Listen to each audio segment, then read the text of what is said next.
nastaghfiruhu wa na'udzu billahi wa min sayyi'ati a'malina may yahdihillahu fala mudilla lahu wa may yudlil fala hadiya lahu. Asyhadu anna Muhammadan abduhu wa rasuluh. Pertama-tama marilah kita panjatkan puja dan puji syukur atas hadirat Allah Subhanahu wa taala yang selalu senantiasa melimpahkan rahmat, taufik serta hidayahnya. Sehingga pada kesempatan yang berbahagia ini kita masih dapat diberikan nikmat sehat dan rezeki sehingga kita dapat dipertemukan di tempat yang insya Allah Allah berkahi. Amin amin ya rabbal alamin. Tak lupa salawat serta salam semoga tetap tercurahkan kepada junjungan Nabi kita Nabi Agung Nabiullah Muhammad SAW serta keluarga dan para sahabat-sahabatnya, karena berkat beliaulah kita dapat menikmati kehidupan yang penuh dengan kemuliaan ini. Amin ya rabbal alamin. Yang terhormat Profesor Dr. Fatahan Nurawan MSc MED selaku Dekan Fakultas Psikologi Universitas Negeri Malang. Yang terhormat Dr. Turut Husnia SPSI MSI selaku Wakil Dekan Fakultas Psikologi Universitas Negeri Malang. Yang saya hormati Bapak Aji Bagus Priambodo SPSI MPSI, Bapak Angga Yuni Mantara SPSI MSI, dan Bapak Aryo Widiatno SPSI MA. Selaku Pembina Ormawa Fakultas Psikologi Universitas Negeri Malang. Yang saya hormati Saudari Almira Faiza selaku Ketua DMS Fakultas Psikologi Universitas Negeri Malang. Yang saya hormati Saudara Devin Koilham selaku Ketua BEM Fakultas Psikologi Universitas Negeri Malang. Yang saya hormati Saudari Majidah Sofia selaku Ketua Umum Islamic Family of Psychology 2022. Yang saya hormati Saudari Penny Wahyuni. Yang saya hormati Saudari Penny Wahyuni selaku Ketua Pelaksana Acara Ikhlas Question #3. Dan yang saya banggakan seluruh panitia dan peserta webinar Ikhlas Question #3 yang datang pada pagi hari ini. Sebelum kita memasuki acara kita pada pagi hari ini, mari kita buka acara kita dengan mengucap lafaz basmalah bersama-sama. Bismillahirrahmanirrahim. Dan untuk menambahkan keberkahan acara kita, mari kita dengarkan terlebih dahulu sari tilawah Al-Qur'an yang akan dibacakan oleh Saudara Dio Fernanda. Kepada Saudara Dio Fernanda, waktu dan tempat saya persilakan.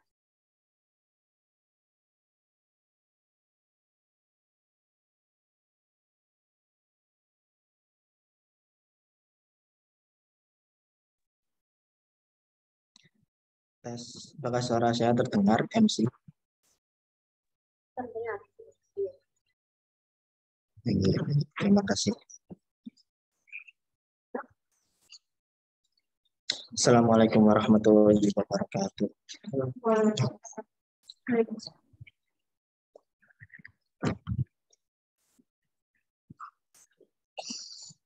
A'udzu billahi minasy syaithanir rajim.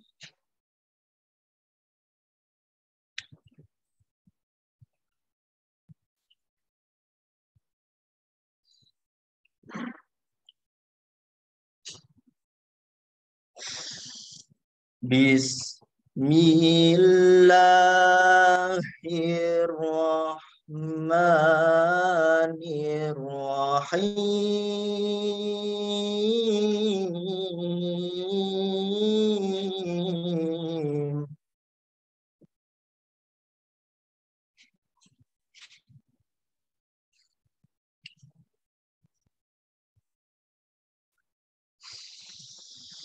Ya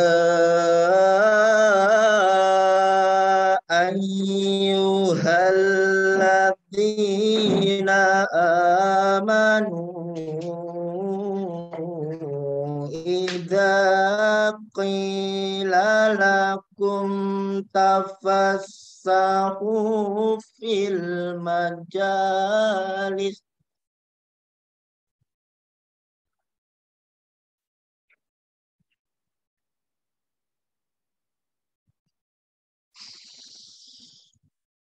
tafassahu fil majalisi fafsahu yafsahillahu lakum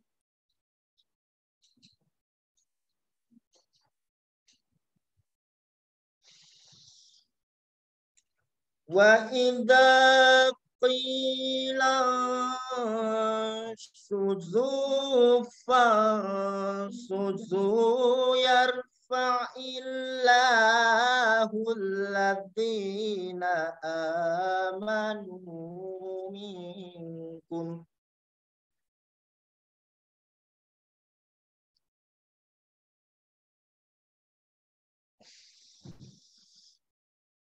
Yarfa'illahu alladziina amanu minkum walladziina utul ilma darajat.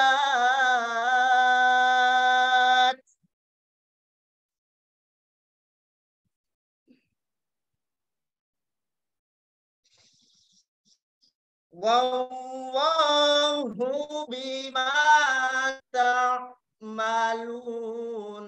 khabir.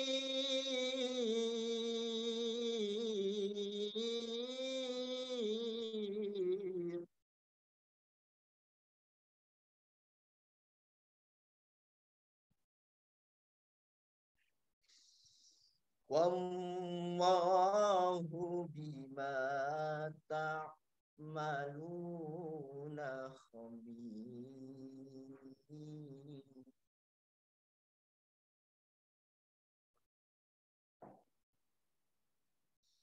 Wallahu bima ta'maluna khabir.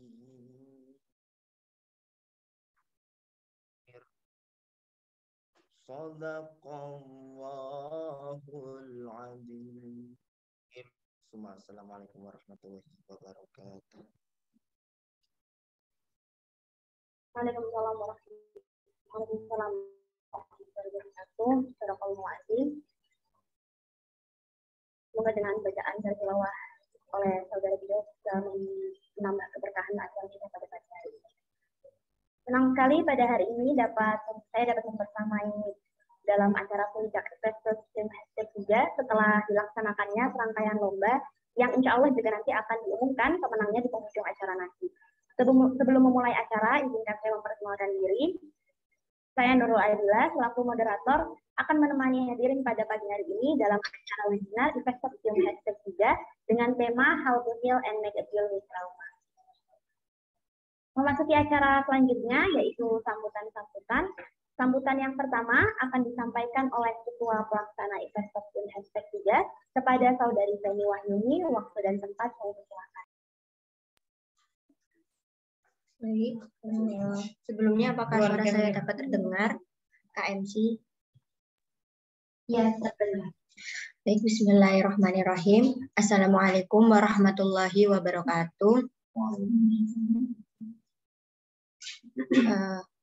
Pertama-tama saya ucapkan terima kasih kepada seluruh tamu undangan dan seluruh peserta lomba dan webinar Investop Sium 3 yang telah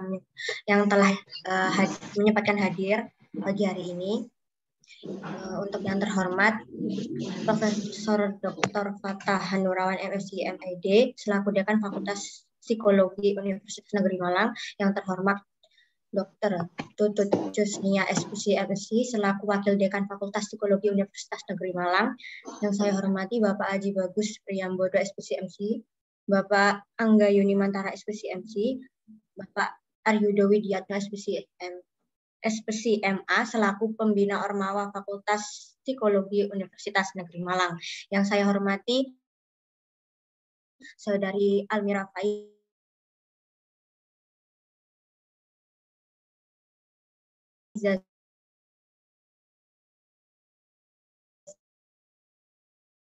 aku Ketua DMF Fakultas Psikologi Islamic Family of Psychology Negeri Malang. Terima kasih untuk kesempatannya pagi hari ini. Seluruh tamu undangan dan peserta yang telah memasuki ruang Zoom pagi hari ini. Dan terima kasih juga kepada seluruh panitia yang telah bekerja keras demi berlangsungnya Investop CUM tahun ini. Acara Investop CUM ini merupakan salah satu program kerja IFOP yang tahun ini bertemakan How to Heal and Make a Deal with Trauma, dan terdiri dari lomba podcast, lomba cerpen, dan lomba poster yang sudah dilaksanakan dari tanggal 17 Agustus sampai 17 September tahun 2022, serta puncak acara webinar yaitu pada hari ini tanggal 24 September tahun 2022. Tujuan dari pelaksanaan event Stop Swim ini adalah memberikan pengetahuan tentang bagaimana cara berdamai dengan trauma akibat peristiwa tertentu dari sudut pandang Islam, menyebarkan dan mempelajari ilmu-ilmu psikologi dan keislaman, terutama yang berkaitan dengan trauma. Kemudian mengenalkan event Stop Swim kepada masyarakat, baik yang berada dalam lingkup Universitas Negeri Malang maupun di luar lingkup Universitas Negeri Malang, memberikan wadah untuk menyalurkan kreativitas pelajar ataupun mahasiswa dalam bidang podcast, cerpen, dan poster yang bernafaskan Islam. Saya harap semoga webinar kita hari ini dapat berjalan lancar, bisa bermanfaat bagi kita semua dan menjadi pahala jariah dunia akhirat. Amin, amin ya robbal alamin. Mungkin itu yang dapat saya sampaikan. Selebihnya mohon maaf. Terima kasih. Wassalamualaikum warahmatullahi wabarakatuh. Saya kembalikan ke KMC. Waalaikumsalam. Terima kasih atas sambutan yang telah diberikan. Sambutan selanjutnya akan disampaikan oleh Ketua Umum IMOP 2022 kepada Saudari Majidah Sylvia. Waktu dan tempat dipersilakan. Baik.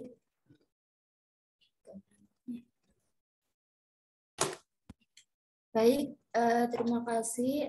MC, apakah suara saya terdengar?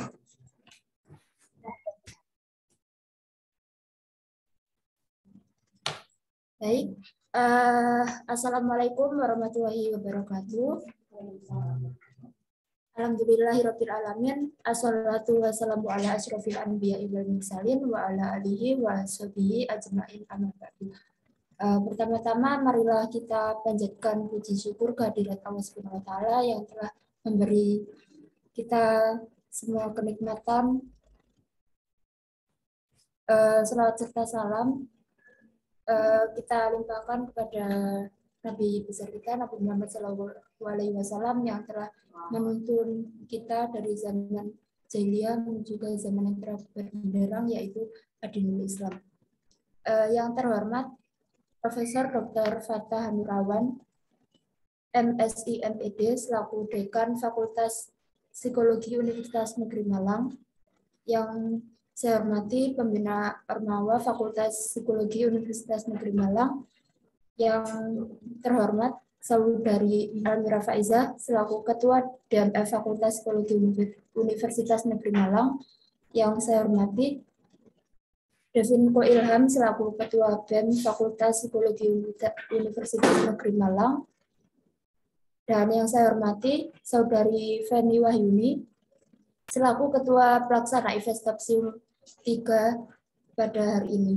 Dan yang kami banggakan peserta lomba dan peserta webinar event Stop Swim 3 yang telah berada di Zoom ini dengan keadaan sehat dan berbahagia. Seperti yang telah disampaikan oleh Ketua Pelaksana tadi, event Stop Swim ini merupakan sebuah acara yang setiap tahunnya kami adakan, dan kebetulan hari ini merupakan puncak acara kami, acara event Stop Swim yang bertemakan tentang webinar. Saya berharap dengan adanya webinar ini yang mengikuti webinar ini bisa mendapat ilmu yang bermanfaat untuk diri sendiri maupun untuk orang lain. Kemudian saya mengucapkan terima kasih yang besar-besarnya kepada panitia yang telah mempersiapkan acara pada hari ini mulai dari awal hingga sampai sekarang. Dan saya juga mengucapkan terima kasih kepada tamu-tamu undangan yang telah hadir. Dan saya selaku Ketua Umum IFOP mengucapkan mohon maaf apabila kami ketika pelaksanaan ini ada beberapa yang tidak berjalan dengan baik. Saya mohon maaf mewakili panitia-panitia yang lain. Kemudian mungkin itu saja dari saya. Akhir kata, wassalamualaikum warahmatullahi wabarakatuh. Waalaikumsalam warahmatullahi wabarakatuh. Terima kasih Saudari Majida Julia atas sambutan yang telah diberikan. Selanjutnya, sambutan terakhir sekaligus simbolisasi pembukaan acara oleh Bapak Profesor Dr. Fatah Hanurawan selaku Dekan Fakultas Psikologi Universitas Negeri Malang. Kepada Bapak Fatah, waktu dan tempat saya persilakan. Assalamualaikum warahmatullahi wabarakatuh. Kepada yang terhormat Ibu Wakil Dekan, Ibu Dr. Tutut Kusnia, kemudian Ibu Ketua Departemen Psikologi, Ibu Eva, Dr. Eva, kemudian para narasumber,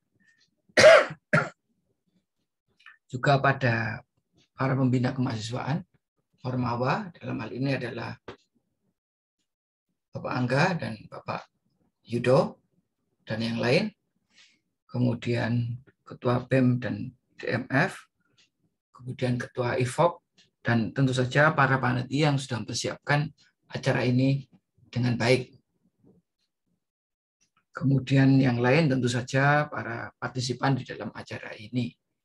Secara umum, acara ini yang dikatakan oleh panitia adalah merupakan puncak dari segenap aktivitas yang telah dilaksanakan pada tahun ini.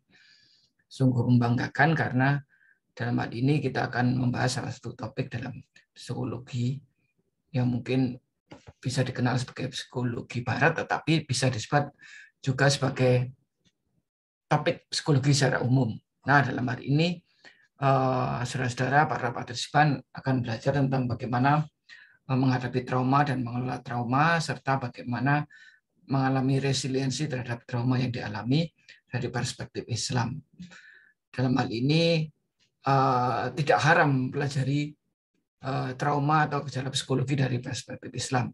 Karena psikologi sendiri juga mempelajari dari aneka ragam perspektif yang lain, seperti mungkin Kristiani, Barat, sekuler, dan seterusnya. Artinya bahwa di dalam keanekaragaman yang bersifat multikultural, kita bisa saling belajar bagaimana mana yang paling cocok untuk menghadapi sesuatu gejala psikologi, termasuk trauma yang dialami oleh diri sendiri, mungkin juga anggota keluarga, masyarakat, dan negara. Saya kira demikian, sesuai dengan permintaan dari panitia. Saya dengan mengucapkan Bismillahirrahmanirrahim, kita buka acara seminar IFEP Stop SIUM ya, ketiga pada hari ini. Semoga berjalan dengan lancar. Saya kira demikian. Wassalamualaikum warahmatullahi wabarakatuh. Waalaikumsalam. Terima kasih Bapak. Saya sampaikan atas sambutan dan simbolisasi pembukaan acara IFEP ketiga. Baik, sebelum memasuki sesi penyampaian materi, izinkan saya membacakan tata tertib peserta terlebih dahulu. Peraturan webinar, Investoksium #3. 1. Peserta wajib mematuhi peraturan webinar. 2. Peserta diharapkan bergabung maksimal 15 menit sebelum acara dimulai. 3. Peserta dimohon untuk tidak menyebarluaskan link Zoom acara. 4. Batas maksimal peserta bergabung ke dalam Zoom pukul 9.00 WIB. 5. Peserta dimohon menggunakan username dengan format untuk peserta lomba, nama lomba, _nama, dan untuk peserta webinar, webinar _nama lengkap. 6. Selama acara berlangsung, peserta diwajibkan untuk menonaktifkan audio, kecuali diizinkan ketika sesi tanya jawab nanti. 7. Selama acara berlangsung, peserta wajib untuk mengaktifkan kamera dan diharapkan memakai pakaian yang sopan, serta menggunakan background Zoom yang telah disediakan. 8. Peserta dapat menyampaikan pertanyaan ketika sesi tanya jawab telah dibuka. 9. Bagi peserta yang ingin bertanya nanti dapat menggunakan fitur raise hand, kemudian mengaktifkan audio atau on mic, atau menuliskan pertanyaan di kolom chat dengan bahasa yang sopan dengan format nama, _instansi atau daerahnya, _ pertanyaannya. diharapkan untuk selalu menjaga ketertiban selama acara berlangsung agar tidak mengganggu jalannya acara. Ke-11, peserta diwajibkan untuk mengikuti acara awal acara hingga akhir nanti. 12, di akhir acara akan ada sesi dokumentasi, peserta diharapkan untuk bisa mengaktifkan kameranya. 13, peserta wajib mengisi presensi yang akan diberikan di akhir acara. Presensi ini nantinya untuk mendapatkan sertifikat ya teman-teman. 14, peserta boleh meninggalkan ruang Zoom setelah acara selesai dan dipersilahkan oleh MC. 15, bagi peserta yang melanggar peraturan akan langsung dikeluarkan dari ruangan Zoom dan tidak akan mendapatkan sertifikat. Saya mengingatkan sekali lagi untuk para peserta yang mungkin baru masuk, untuk mengisi presensi di link yang sudah disediakan penyedia di kolom chat ataupun di grup peserta. Baik, selanjutnya kita memasuki acara inti kita pada pagi hari ini, yaitu penyampaian materi yang akan disampaikan oleh apa nih saya manggilnya, kakak atau ibu atau Mbak Faras Amuhdiar, MSc MPSI Psikolog. Selamat pagi Ibu atau Mbak Faras, apakah sudah hadir di dalam ruangan itu? Halo semuanya, Assalamualaikum. Sambil cek sound, suara saya jelas kah? Jelas Bu. Ya, panggil Mbak aja, santai aja ya kita ya hari ini. Berarti Mbak Faras gitu ya. Mbak Faras, gimana kabarnya Mbak? Baik, sehat? Alhamdulillah sehat. Semoga teman-teman semua juga sehat ya. Amin. Lagi sibuk apa Mbak sekarang kegiatannya? Lagi sibuk ngurusin anak, ngisi webinar dan konseling, itu aja sih kayaknya kesibukan setiap hari ya. Jadi ibu-ibu dan jadi psikolog gitu. Jadi ibu-ibu itu sibuk ya Mbak ya? Tentu saja. Terima kasih masih menyempatkan waktunya untuk hadir di webinar pada pagi hari ini. Sebelum kita memasuki ke penyampaian materi, mungkin sebelumnya saya akan membacakan CV dari Mbak Faras Amuhdiar. Terlebih dahulu, beliau ini adalah co-founder Arsanara Development Partner, kemudian beliau juga adalah psikolog klinis di @arsanara.id dan di @3generasi. Latar belakang pendidikan beliau, Masya Allah nih. Beliau ini lulusan University of York dan Universitas Indonesia, teman-teman. Kemudian beliau ini juga tadi, seperti yang sudah disebutkan, kesibukannya dalam menjadi narasumber di berbagai seminar parenting, pendidikan, dan pengembangan diri.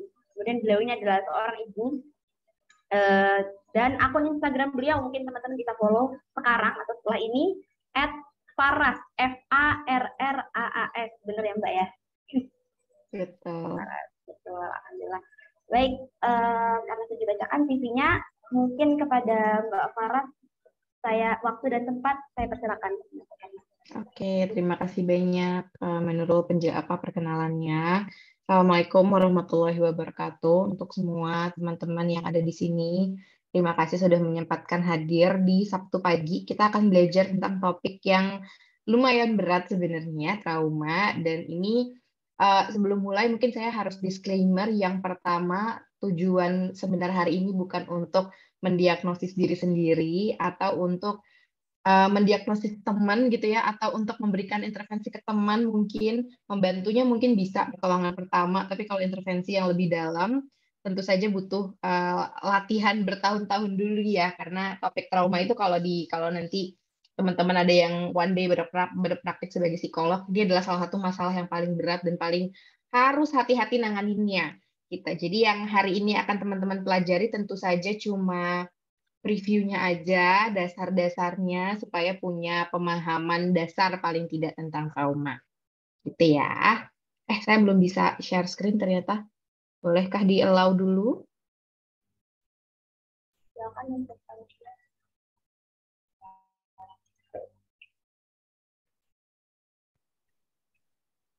Masih belum bisa? Bentar ya Mbak ya. Oke.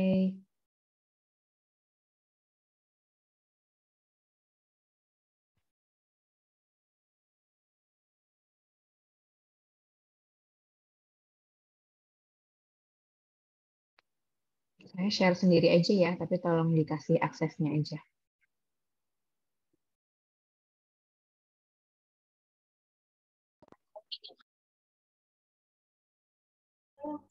Apakah udah bisa ya Mbak ya? Bentar ya. Oke, udah bisa. Kelihatan slide-nya? Kelihatan, Mbak. Oke, kita hari ini mau bahas tentang trauma dan sedikit banyak kira-kira apa yang bisa dilakukan gitu ya untuk menghadapinya. Tapi lagi-lagi disclaimer-nya adalah perjalanan trauma setiap orang kan beda-beda ya. Jadi mungkin nggak semua hal yang saya bahas ini bisa cocok gitu diterapkan untuk semua orang. Tinggal paling enggak bisa dicoba-coba yang mana yang sekiranya nanti bisa dipraktekkan, yang mana yang kayaknya nggak cocok buat aku atau buat temenku yang ini gitu ya. Jadi tolong disimak dengan please juga apa yang akan saya sampaikan hari ini. Oke. Kenalan sedikit lagi, nama saya Faras. Faras Afifah Mudiar, biasa dipanggil Faras atau Ayas. Saya psikolog klinis di Arsanara Development Partner. Ini sebuah biro yang saya dirikan bersama teman-teman saya yang sama-sama psikolog dari UI dengan peminatan yang berbeda-beda dan sama-sama punya nilai agama yang lumayan kuat gitu sebenarnya misi awalnya tuh itu. Ya. Sebelum lanjut teman-teman panitia boleh dimatiin nggak suara ininya, suara Zoom-nya kalau ada yang masuk dan lain-lain karena cukup distracting buat saya.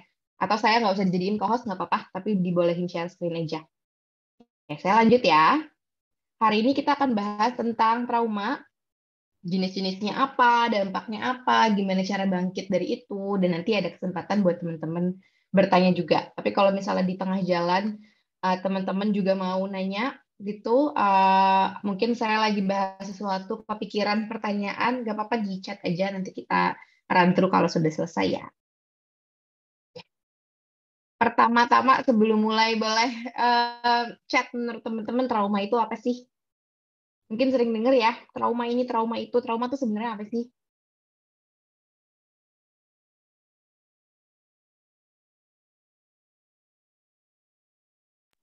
Ada yang raise hand, Mbak. Oh iya, boleh. Atas nama Denny. Monggo Mas, silahkan. Ini Mas atau Mbak ya? Silahkan on mic. Baik, terima kasih untuk waktunya. Kalau menurut saya trauma itu kayak ada rasa takut untuk mengulangi atau rasa takut untuk sesuatu itu terjadi lagi. Sesuatu yang pernah terjadi terulang lagi. Sesuatu yang pernah terjadi terus takut itu terulang lagi. Oke. Apa aja yang bisa bikin trauma menurut kamu?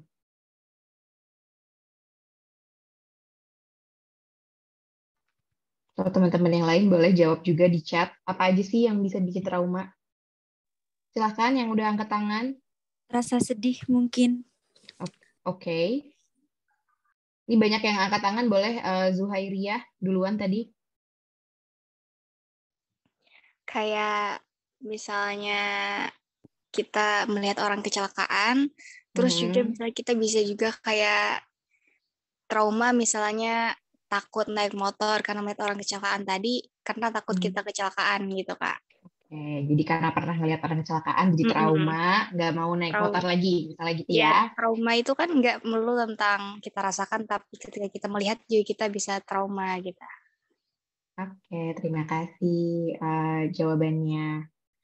Oke, nanti kalau ada yang mau share-share di chat juga dilanjutin aja, nggak apa-apa ya. Tapi saya lanjut dulu materinya. Jadi trauma itu adalah konsekuensi emosional yang dimiliki seseorang saat menjalani peristiwa yang distressing. Jadi peristiwa ini biasanya sesuatu yang terjadi di luar kontrol kita, terjadinya juga cepat banget dan di luar batas kemampuan sebenarnya ya. Karena kalau kita masih bisa menghadapi itu ya jadinya biasa aja. Tapi ini sesuatu yang kita mungkin nggak expect akan terjadi gitu dan membekas sekali rasanya. Kita bentuk dan definisi trauma itu tidak bersifat mutlak karena beda-beda banget. Di perjalanan orang menghadapi trauma itu beda banget. Satu hal bisa menyebabkan trauma untuk orang lain. Buat yang lain mungkin itu biasa aja. Nanti kita akan bahas kenapa bisa sebeda-beda itu sih kita mempersepsikan sebuah situasi. Gitu ya. Yang jelas trauma itu bisa membuat seseorang ketakutan, merasa tidak berdaya, merasa bingung, dan merasakan hal-hal lain yang mungkin gak nyaman dirasakan. Gitu. Dan bisa menyebabkan efek jangka panjang pada pikiran, perasaan, dan perilaku. Dan bisa banget mengubah cara pandang individu terhadap lingkungan sekitarnya menjadi negatif, tidak aman, dan penuh ancaman. Nanti saya akan juga jelasin sedikit kenapa ini juga bisa terjadi. Oke. Jenis trauma itu ada dua ya, secara umum. Ada yang namanya primary trauma, ada yang namanya secondary trauma. Ini berdasarkan cara mempengaruhi kitanya. Kalau primary trauma itu kita menyaksikan sendiri. Kalau secondary trauma yang tadi ada yang udah bilang ya, ini sesuatu yang kita saksikan, yang kita dengerin aja sebenarnya. Bahkan bisa jadi trauma itu karena dengerin curhatan temen, misalnya ya, temen cerita tentang pengalaman buruknya yang sangat detail, terus kita jadi ikutan kebawa mimpi gitu, jadi ikutan kepikiran, jadi ikutan ngerasa gak nyaman. Atau mungkin teman-teman sering baca share orang di sosmed, di Twitter kan suka banyak ya share pengalaman mengalami kekerasan seksual gitu misalnya, dan lumayan detail, mungkin teman-teman ada yang sampai ketakutan beneran, itu bisa jadi trauma juga meskipun kita nggak ngalamin itu sendiri gitu. Efeknya bisa sama antara menyaksikan langsung dan mendengar orang menceritakan itu. Makanya hati-hati kalau misalnya ngerasa lagi baca berita, lagi dengar teman cerita, lagi lagi baca sosmed gitu. Kalau ada sesuatu yang menurut teman-teman, wah kayaknya ini nggak nyaman nih, aku rasakan, itu harus dibatasin karena bisa jadi nanti efeknya kita juga yang dapat meskipun kita nggak mengalami itu secara langsung. Ya. Oke, nah berdasarkan intensitasnya, sebenarnya kalau di buku DSM, jadi DSM itu semacam kitab panduannya psikolog dan psikiater ya. Sebenarnya yang disebutkan dengan gangguan trauma itu yang namanya PTSD nih, mungkin teman-teman pernah dengar. Ini adalah kejadian-kejadian yang sangat besar, gitu ya, tadi di luar batas kemampuan. Misalnya kecelakaan, kebakaran, gitu. Ada yang disebabkan oleh manusia, ada yang disebabkan oleh alam. Gitu. Kejadian-kejadian traumatis yang mengancam nyawa, gitu ya. Ini namanya sebenarnya big T trauma. Tapi peneliti-peneliti di bidang trauma juga menemukan ada yang namanya little t trauma atau trauma yang sebenarnya tuh kecil-kecil gitu ya, tapi terjadinya terus-menerus sepanjang hidup kita. Ini banyak diasosiasikan dengan keluarga memang gitu. Jadi nama lainnya little t trauma ini adalah developmental trauma atau trauma perkembangan. Atau ada juga yang bilangnya childhood trauma. Misalnya apa? Misalnya punya orang tua yang kalau yang big three kan misalnya orang tuanya abusive, melakukan kekerasan seksual gitu ya, KDRT. Nah, itu bisa jadi big T trauma. Little T trauma itu kayaknya simple gitu, tapi ternyata efeknya bisa sama. Gejala yang ditampilkan bisa sama. Misalnya orang tua yang mengabaikan perasaan anaknya dari kecil. Atau orang tua yang memang tidak pernah meluangkan waktu untuk anak-anaknya. Jadi ada kekosongan gitu yang dirasakan dan ada perasaan tidak nyaman dan tidak aman yang dirasakan sejak kecil secara konsisten. Ya, jadi kalau yang little T trauma ini biasanya kecil tapi konsisten banget. Terjadi terus-menerus hampir sepanjang hidup sehingga membentuk kita. Membentuk kita jadi ngerasa nggak aman juga gitu kan. Mungkin teman-teman tahu ya, kita anak-anak itu perlu dapat perasaan aman dan nyaman dari keluarganya.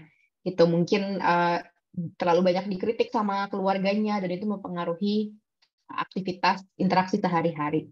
Gitu. Jadi dua-duanya sama-sama bisa mempengaruhi kehidupan seseorang. Nah, kalau tadi nih trauma-trauma yang besar-besar tuh bisa disebabkan oleh apa aja. Yang tadi nih yang little t traumanya pengabaian fisik atau emosional gitu ya, atau misalnya dibully, pengalaman dibully bertahun-tahun, mungkin nggak cuma sekali dua kali, atau satu kali tapi pengalamannya itu besar sekali, dipermalukan banget dan mungkin waktu itu nggak ada temen yang bisa dijadikan tempat cerita, benar-benar semua orang tuh ngetawain, itu bisa banget jadi trauma yang membekas sampai besar. Gitu. Kehilangan atau pengalaman berduka yang belum terselesaikan dengan baik atau belum terproses dengan baik, jadi udah kayaknya baik-baik aja, nanti one day dia meledak, itu bisa jadi pengalaman yang cukup traumatis. Trauma medis misalnya pernah operasi atau punya penyakit kronis dari kecil, suka bolak-balik masuk rumah sakit gitu ya, atau pernah dapat intervensi medis yang nggak menyenangkan gitu, itu juga bisa jadi trauma. Terus si little t trauma itu juga bisa karena orang terdekat. Jadi ini misalnya anggota keluarganya ada yang kecanduan alkohol, kecanduan narkoba, itu bisa bikin trauma buat orang-orang di sekitarnya. Gitu ya. Ada anggota keluarga yang punya gangguan kesehatan mental, penjara, gitu. Itu juga jadi sumber trauma. Kekerasan yang dialami, kekerasan emosional, fisik, seksual, komunal, gitu. Kalau kekerasan komunal tuh yang terjadinya besar sekali barengan gitu. Ya, kayak kekerasan suku tertentu gitu ya, kalau teman-teman pernah baca mungkin. Terus hal-hal lain yang sangat besar seperti perang, terorisme, bencana alam, pengungsian, dan lain-lain. Gitu. Nah, oh ya, saya juga lupa disclaimer karena hari ini kita bahasannya tentang trauma. Mungkin teman-teman di sini ada yang pernah punya pengalaman traumatis. Jadi nanti hati-hati ya kalau misalnya triggering, jangan dilanjutin gitu. Di pause dulu aja kalau lagi bahas sesuatu yang buat kalian gak nyaman. Oke. Sekarang kita diskusi lagi. Boleh? Open mic lagi tadi boleh ya? Angkat tangan kalau ada yang mau share. Yang pertama, trauma itu adalah sesuatu yang terjadi sepanjang hidup. Jadi kalau udah terjadi ya udah terima aja bakalan kayak gitu terus. Betul atau salah? Kalau salah kenapa menurut kalian? Yang benernya apa? Abi Datu Zakiyah mau share?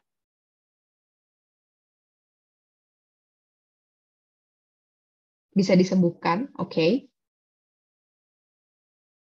Bisa disembuhkan oleh terapi dan seiring berjalannya waktu, betul. Tapi prosesnya beda-beda buat tiap orang ya. Kita ada orang yang memang susah banget, butuh waktu, mungkin bekas-bekasnya kecil-kecil masih ada, tapi nggak sepenuhnya bisa kayak dulu lagi gitu ya. Tapi ada yang benar-benar bisa bangkit bahkan dari trauma. Kalau teman-teman pernah dengar, ada yang namanya post-traumatic growth. Jadi justru di sekelompok orang yang mengalami peristiwa traumatis, kayak misalnya di ini ya, korban-korban tsunami Aceh. Gitu. Ketika diteliti, ternyata yang memiliki gangguan trauma memang ada sekian persen, tapi ada juga orang-orang yang justru mengalami post-traumatic growth, atau setelah mengalami peristiwa traumatis itu justru banyak improvement dalam hidupnya, jadi lebih bersemangat menjalani hidup, gitu ya. Mungkin ada yang merasa, aku dapat kesempatan kedua nih untuk hidup, gitu, terus jadi lebih dapat insight-insight dari pengalaman yang pernah dialami kita. Jadi bisa jadi berbeda banget dampaknya untuk orang-orang yang berbeda.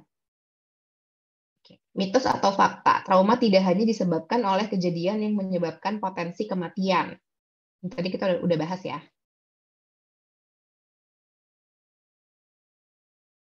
Sambil ngecek pada nyimak atau enggak. Mitos atau fakta, trauma tidak hanya disebabkan oleh kejadian yang menyebabkan potensi kematian.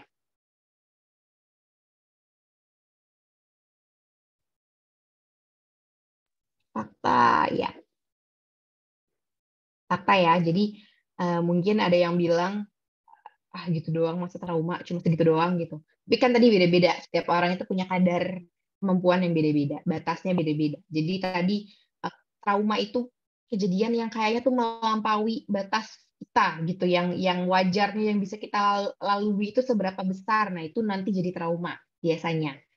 Tapi belum tentu hal-hal yang menyebabkan potensi kematian gitu ya. Bisa jadi enggak gitu, kita enggak separah itu kayak misalnya dibully secara verbal. Kalau fisik mungkin iya bisa menyebabkan kematian kalau parah ya, dan banyak kita akhir-akhir ini juga makin sering kayaknya dengar berita-berita anak-anak yang dibully sampai meninggal dunia misalnya. Tapi dibully secara verbal pun itu juga tajam banget efeknya gitu ya. Dan secara kalau di scan nih otak kita ketika mengalami kekerasan fisik dan kekerasan verbal tuh sama aja yang terjadi di otak kita. Kita sama-sama merasa terganggu, sama-sama merasa nggak aman gitu, dan itu juga bisa jadi trauma. Nggak ada skala pengukuran yang bisa menilai rasa sakit seseorang, kan beda-beda ya. Ada tapi sifatnya tetap subjektif gitu.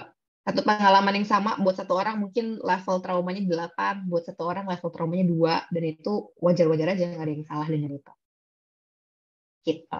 Mitos atau fakta, trauma dapat dihadapi sendirian. Menurut teman-teman gimana? Mitos, Kak. Mitos kenapa? Karena untuk melawan trauma itu kita juga butuh dorongan dari orang lain. Oke. Butuh dorongan dari orang lain, butuh bantuan dari orang lain ya. Dan kalau gejala traumanya parah, nanti ada bedanya antara trauma sama gejala trauma ya. Kalau gejala traumanya parah, tadi mungkin sampai nggak bisa beraktivitas, sampai mau tidur aja rasanya susah karena takut mimpi buruk gitu. Itu udah nggak bisa diselesaikan sendiri, perlu ada terapi berkelanjutan. Gitu ya, mungkin butuh bantuan profesional. Gitu. Nah, dan ketika terjadi trauma, ya, jadi aku mau jelasin sedikit mekanisme otak yang terjadi kalau kita lagi mengalami sebuah peristiwa yang sangat besar dalam hidup kita. Jadi otak kita itu diciptakan sama Allah, fungsi utamanya adalah membuat kita merasa aman. melindungi kita dari bahaya. Itu fungsinya otak kita yang nomor 1. Jadi fungsinya bukan bikin kita jadi orang yang sukses gitu, bukan jadi orang yang bisa berprestasi gitu, tapi fungsinya bikin kita aman dulu. Jadi ketika ada ancaman di otak kita, itu ada sinyal-sinyal yang dikirimkan ke seluruh tubuh. Wah, ada bahaya nih. Ada sesuatu yang terjadi. Ayo teman-teman kita siap-siap gitu ya. Sederhananya itu seperti itu. Makanya kalau kita lagi takut banget, lagi cemas, itu kalau teman-teman rasakan badannya pun berubah. Bukan cuma secara pikiran kita ngerasa cemas, tapi ada efeknya ke badan. Misalnya kalau dipegang jantungnya jadi berdetak lebih cepat. Nafasnya jadi lebih ngos-ngosan. Kepalanya tiba-tiba jadi sakit. Mungkin ada yang jadi sakit perut misalnya. Jadi beda-beda, tapi secara badan, secara tubuh, secara fisik gitu ya, itu juga dirasakan. Jadi trauma itu tuh dirasain banget sama badan. Gitu. Dan ketika kita lagi berada di peristiwa yang sangat traumatis, otak kita yang berfungsi untuk berpikir logis, membuat perencanaan, itu nggak bisa berfungsi dulu, terhijack oleh bagian otak amigdala yang mengatur emosi. Karena kenapa? Karena tadi otak kita kan tujuan utamanya buat melindungi diri dulu dari ancaman, dari bahaya. Gitu ya. Makanya kalau teman-teman mungkin pernah dengar orang-orang ketika ada di situasi yang sangat traumatis, misalnya nih jadi korban kekerasan seksual. Mungkin teman-teman banyak yang dengar kok dia nggak ngelawan ya? Kok dia diem doang sih digituin? Kan suka banyak yang ngomong kayak gitu ya, jangan-jangan dia mau. Enggak, karena dia lagi badannya lagi trauma, lagi mengalami peristiwa traumatis sehingga merespons dengan berbagai cara. Nah, ada 4 cara nih yang biasanya dilakukan sama badan kita kalau kita lagi mengalami peristiwa yang sangat besar. Yang pertama, fight. Kita berusaha bertahan dan melawan. Ada banget orang-orang yang kalau ngerasa nggak aman malah dilawan. Ada banget tuh. Gitu ya, malah diterkam mungkin lawannya, malah dipukul, apalagi kalau mungkin sudah punya skill-skill tertentu. Tapi apakah orang yang bisa bela diri kalau dijahatin sama orang bakalan keluar skillnya? Belum tentu. Bisa jadi respons fisiologis dia bukan fight. Bisa jadi dia tipenya yang flight atau dia pergi biasanya, lari. Kalau ada sesuatu dia lari yang cepat gitu ya, ngumpet gitu.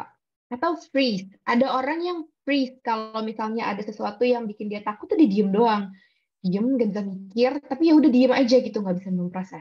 Nah, itu ada contohnya juga di beberapa jenis hewan. Kalau teman-teman mungkin suka baca-baca tentang binatang-binatang, ada binatang yang kayak misalnya binatang-binatang yang predator gitu ya, kalau ada yang nyerang ya dia serang balik. Ada binatang-binatang yang kalau diserang memang diciptakan sama Allah fisiknya jago lari gitu, karena ya kalau ada predator dia lari. Ada binatang-binatang yang kalau ada hewan, ada binatang buas, dia pura-pura mati, freeze gitu. Jadi biasanya respons dasarnya ini nih, fight, flight, or freeze. Gitu. Dan semuanya, tiga-tiganya adalah mekanisme pertahanan diri yang memang berfungsi untuk menyelamatkan diri kita dari bahaya. Gitu ya. Dan karena kita berevolusi gitu, badan kita itu, otak kita itu tidak bisa membedakan antara ini ancamannya nyata atau tidak nyata. Misalnya, ancamannya ini tuh ada singa di depan mata yang mau makan kita, atau ada ada dosen yang marahin kita, yang cara marahnya itu mirip sama dulu orang tua kita misalnya selalu marahin kita pas kecil. Sama, dua-duanya dideteksi sebagai bahaya. Dua-duanya membuat badan kita merasa terancam. Gitu ya. Jadi nggak bisa dibedain ini sumber stresnya sesuatu yang mengancam hidup dan mati atau enggak. Gitu. Terus yang keempat, ini adalah fawn. Fawn ini lebih sering dilakukannya di kejadian-kejadian developmental trauma. Jadi fawn ini tuh bersikap positif untuk menutupi atau berusaha mengubah. Biasanya lebih ke jadi people pleasing gitu. Jadi udah nurut aja. Misalnya nih anak-anak yang orang tuanya tidak memberikan perhatian, tidak memberikan kebutuhan emosional yang cukup untuk anak-anaknya. Ya, kalau anak yang tipe fight, jadinya tipenya ngelawan orang tua, gitu kan? Mungkin ada yang tipenya ini nih, gitu ya. Udah kalau orang tua kayak gitu aku lawan aja, atau aku malah lakukan yang sebaliknya. Ada yang flight, ya udahlah bodo amat, jadinya kabur dari rumah misalnya, atau cari pelarian di luar, misalnya jadi ikut organisasi, jadi sibuk gitu ya di sekolah, di kampus jadi sibuk banget karena nggak mau ada di rumah. Ada juga yang freeze, ya udah nggak bisa merespons dengan tepat, diem aja di tempat, ya udah gitu, tidak diproses dengan baik. Ada juga yang fun. Kalau fun itu jadinya dia jadi berusaha banget mati-matian menyenangkan hati orang tuanya karena pengen diterima, pengen dapat pengakuan tadi, pengen dapat kasih sayang tadi. Gitu. Dan ini bisa ke bawah sampai besar. Jadinya tuh nggak suka banget, nggak bisa banget kalau ditolak sama orang lain. Pokoknya pengen jor-joran memberikan apapun yang dia punya supaya disukai sama banyak orang. Biasanya kalau trauma responsnya ini fun. Gitu ya. Oke, dampak negatif trauma apa? Selain gangguan psikologis, gitu. Kita hari ini nggak bicara spesifik tentang gangguan psikologis ya. Kalau kita ngomongin PTSD atau gangguan stres pasca trauma, itu ada beberapa gejala yang klasik yang mungkin teman-teman pernah dengar juga. Kayak misalnya jadi sering mengulang-ulang kejadian itu di kepala, jadi sering mimpi, terus gampang banget ke-trigger, misalnya lihat orang dengan baju yang sama dengan peristiwa traumatis kita dulu itu, atau ada wangi-wangi yang kita cium, itu langsung deg-degan banget, langsung berdebar-debar banget, sampai tidak bisa berfungsi dengan baik. Gitu ya. Jadi kalau udah gangguan psikologis itu biasanya sudah mengganggu fungsi kita sehari-hari. Gitu. Dan ini yang sudah cukup parah dan harus diintervensi oleh profesional. Tapi selain itu, di luar gangguan-gangguan yang sifatnya klinis, gitu ya, tetap ada dampak traumanya. Meskipun udah bisa kita lalui, kita mungkin tetap bisa move on dengan hidup kita, wajar banget kalau tetap ada bekas-bekas ini. Misalnya jadi kurang percaya diri atau insecure. Apalagi kalau ini kejadian traumatisnya berkaitan sama orang lain. Gitu. Misalnya dulu tadi pernah dibully, pernah dapat kekerasan fisik, kekerasan verbal dari orang lain. Jadinya jadi kurang percaya diri. Atau jadi mengkritisi dan menyalahkan diri secara berlebihan. Apalagi ini kalau traumanya tadi sumbernya itu adalah manusia. Ya, kalau menurut riset kita itu lebih bisa menerima pengalaman traumatis yang disebabkan oleh alam, gangguan-gangguan bencana.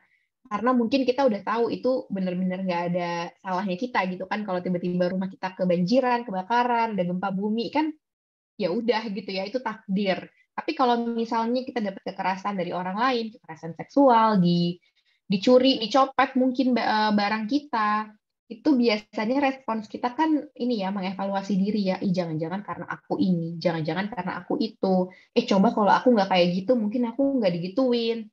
Gitu. Makanya salah satu efek yang paling dahsyatnya dari trauma adalah menyalahkan diri secara berlebihan. Merasa bahwa kita bertanggung jawab atas pengalaman-pengalaman buruk itu. Gitu ya. Terus pengulangan tingkah laku yang sama.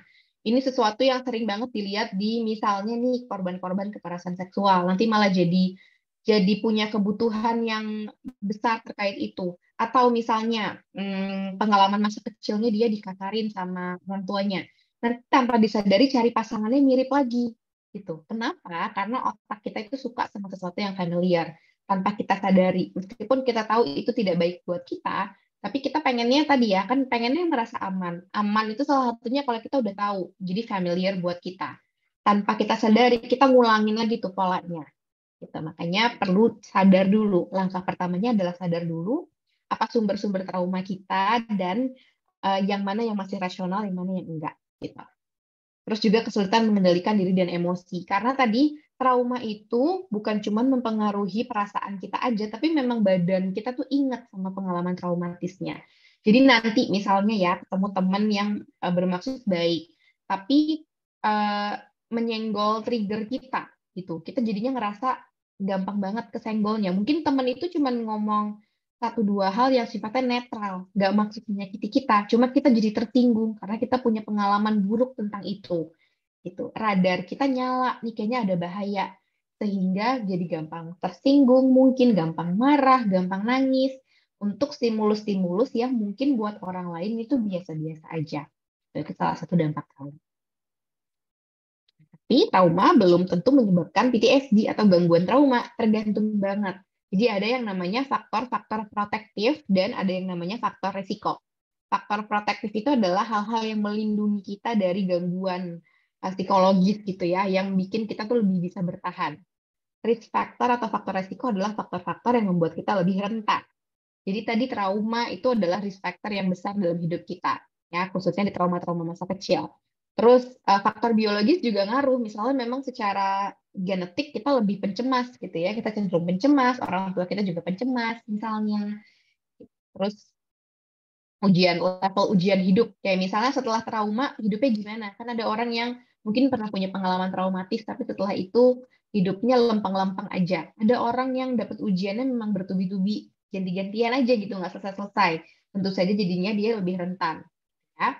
Ada juga yang namanya faktor-faktor protektif yang bisa melindungi kita. Misalnya yang mampu menemukan insight dari pengalaman hidup. Gitu. Jadi kalau ada masalah itu biasanya langsung refleksi. Terus bisa menggunakan strategi coping yang efektif. Nanti juga kita akan bahas. Bisa pakai apa aja sih coping itu. Terus punya support system yang solid. Gitu. Teman, orang tua, bisa jadi pendengar yang baik. Mungkin bisa membantu kita bangkit lebih cepat dari trauma. Keimanan juga bisa jadi faktor protektif. Kenapa? Karena ketika kita punya keimanan yang baik, yang pertama, kita punya persepsi bahwa kita itu nggak sendirian kalau lagi ada masalah. Ada Allah yang selalu demenin kita. Jadi kita nggak sendirian menghadapi itu, meskipun misalnya orang-orang lain tuh nggak ada yang bantuin kita, nggak ada yang peduli sama kita, tapi tetap nggak sendirian. Itu penting banget. Kan? Terus kita bisa dapat arti atau makna terhadap situasi yang tidak menyenangkan tersebut. Gitu dengan mungkin banyak dengerin kajian-kajian gitu kan, banyak melakukan pendalaman terhadap ayat-ayat kitab suci, jadi paham bahwa oh ternyata ujian-ujian itu ada tuh untuk apa sih? Oh ternyata buat bikin aku jadi naik level misalnya gitu ya. Oh ternyata di balik ujian itu sebenarnya sebesar apapun itu pasti sesuatu yang bisa saya jalani gitu. Itu bisa nambahin makna banget dibandingkan sama orang-orang yang tidak punya pegangan itu, ya.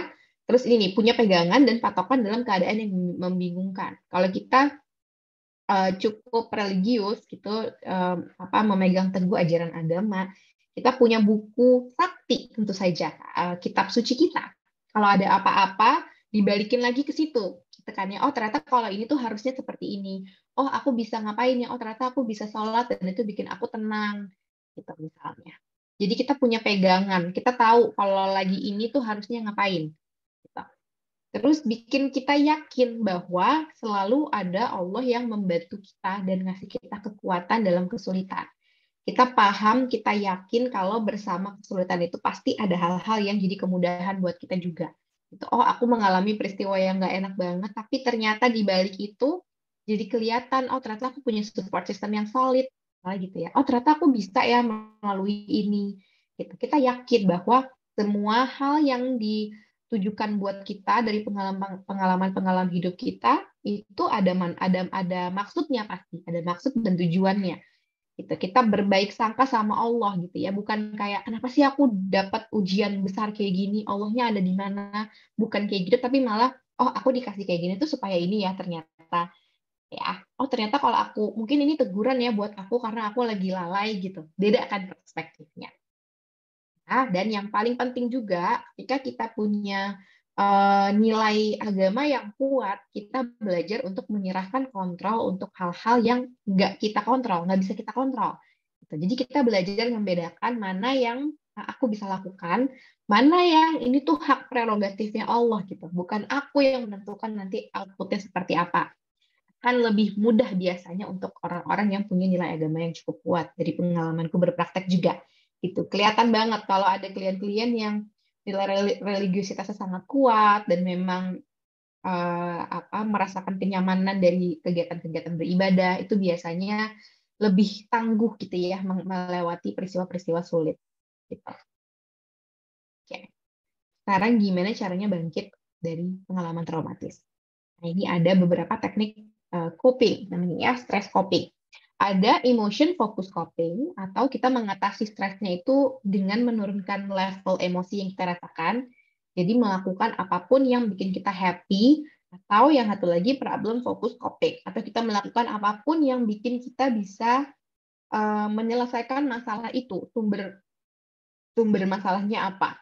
Gitu. Nah, yang emotion focus coping ini apapun yang bikin teman-teman senang kalau lagi stres. Ya, dan ini beberapa yang di support sama penelitian-penelitian, misalnya olahraga.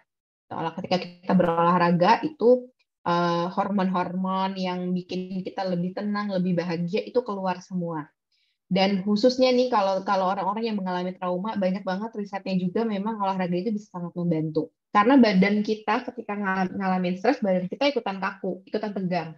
Jadi olahraga tertentu yang bikin kita happy, atau misalnya yang banyak dibahas juga tuh yoga gitu ya, olahraga yang memang fokusnya ke pernafasan, ke respons-respons fisiologis gitu, bikin kita lebih aware sama badan kita, sama nafas kita, itu bagus banget. Atau banyak bergerak, dance gitu ya, itu juga bisa jadi salah satu bentuk dalam tanda kutip terapi buat orang-orang yang punya pengalaman traumatis. Gitu.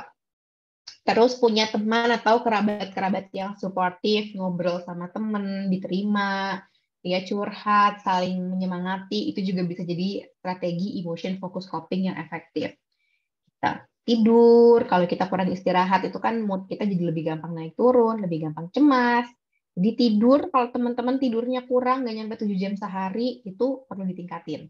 Kalau kita tidurnya di bawah 6 jam sehari berturut-turut jangka panjang, itu pasti semuanya berantakan. Ya. Terus mengonsumsi makanan yang tolong di-mute.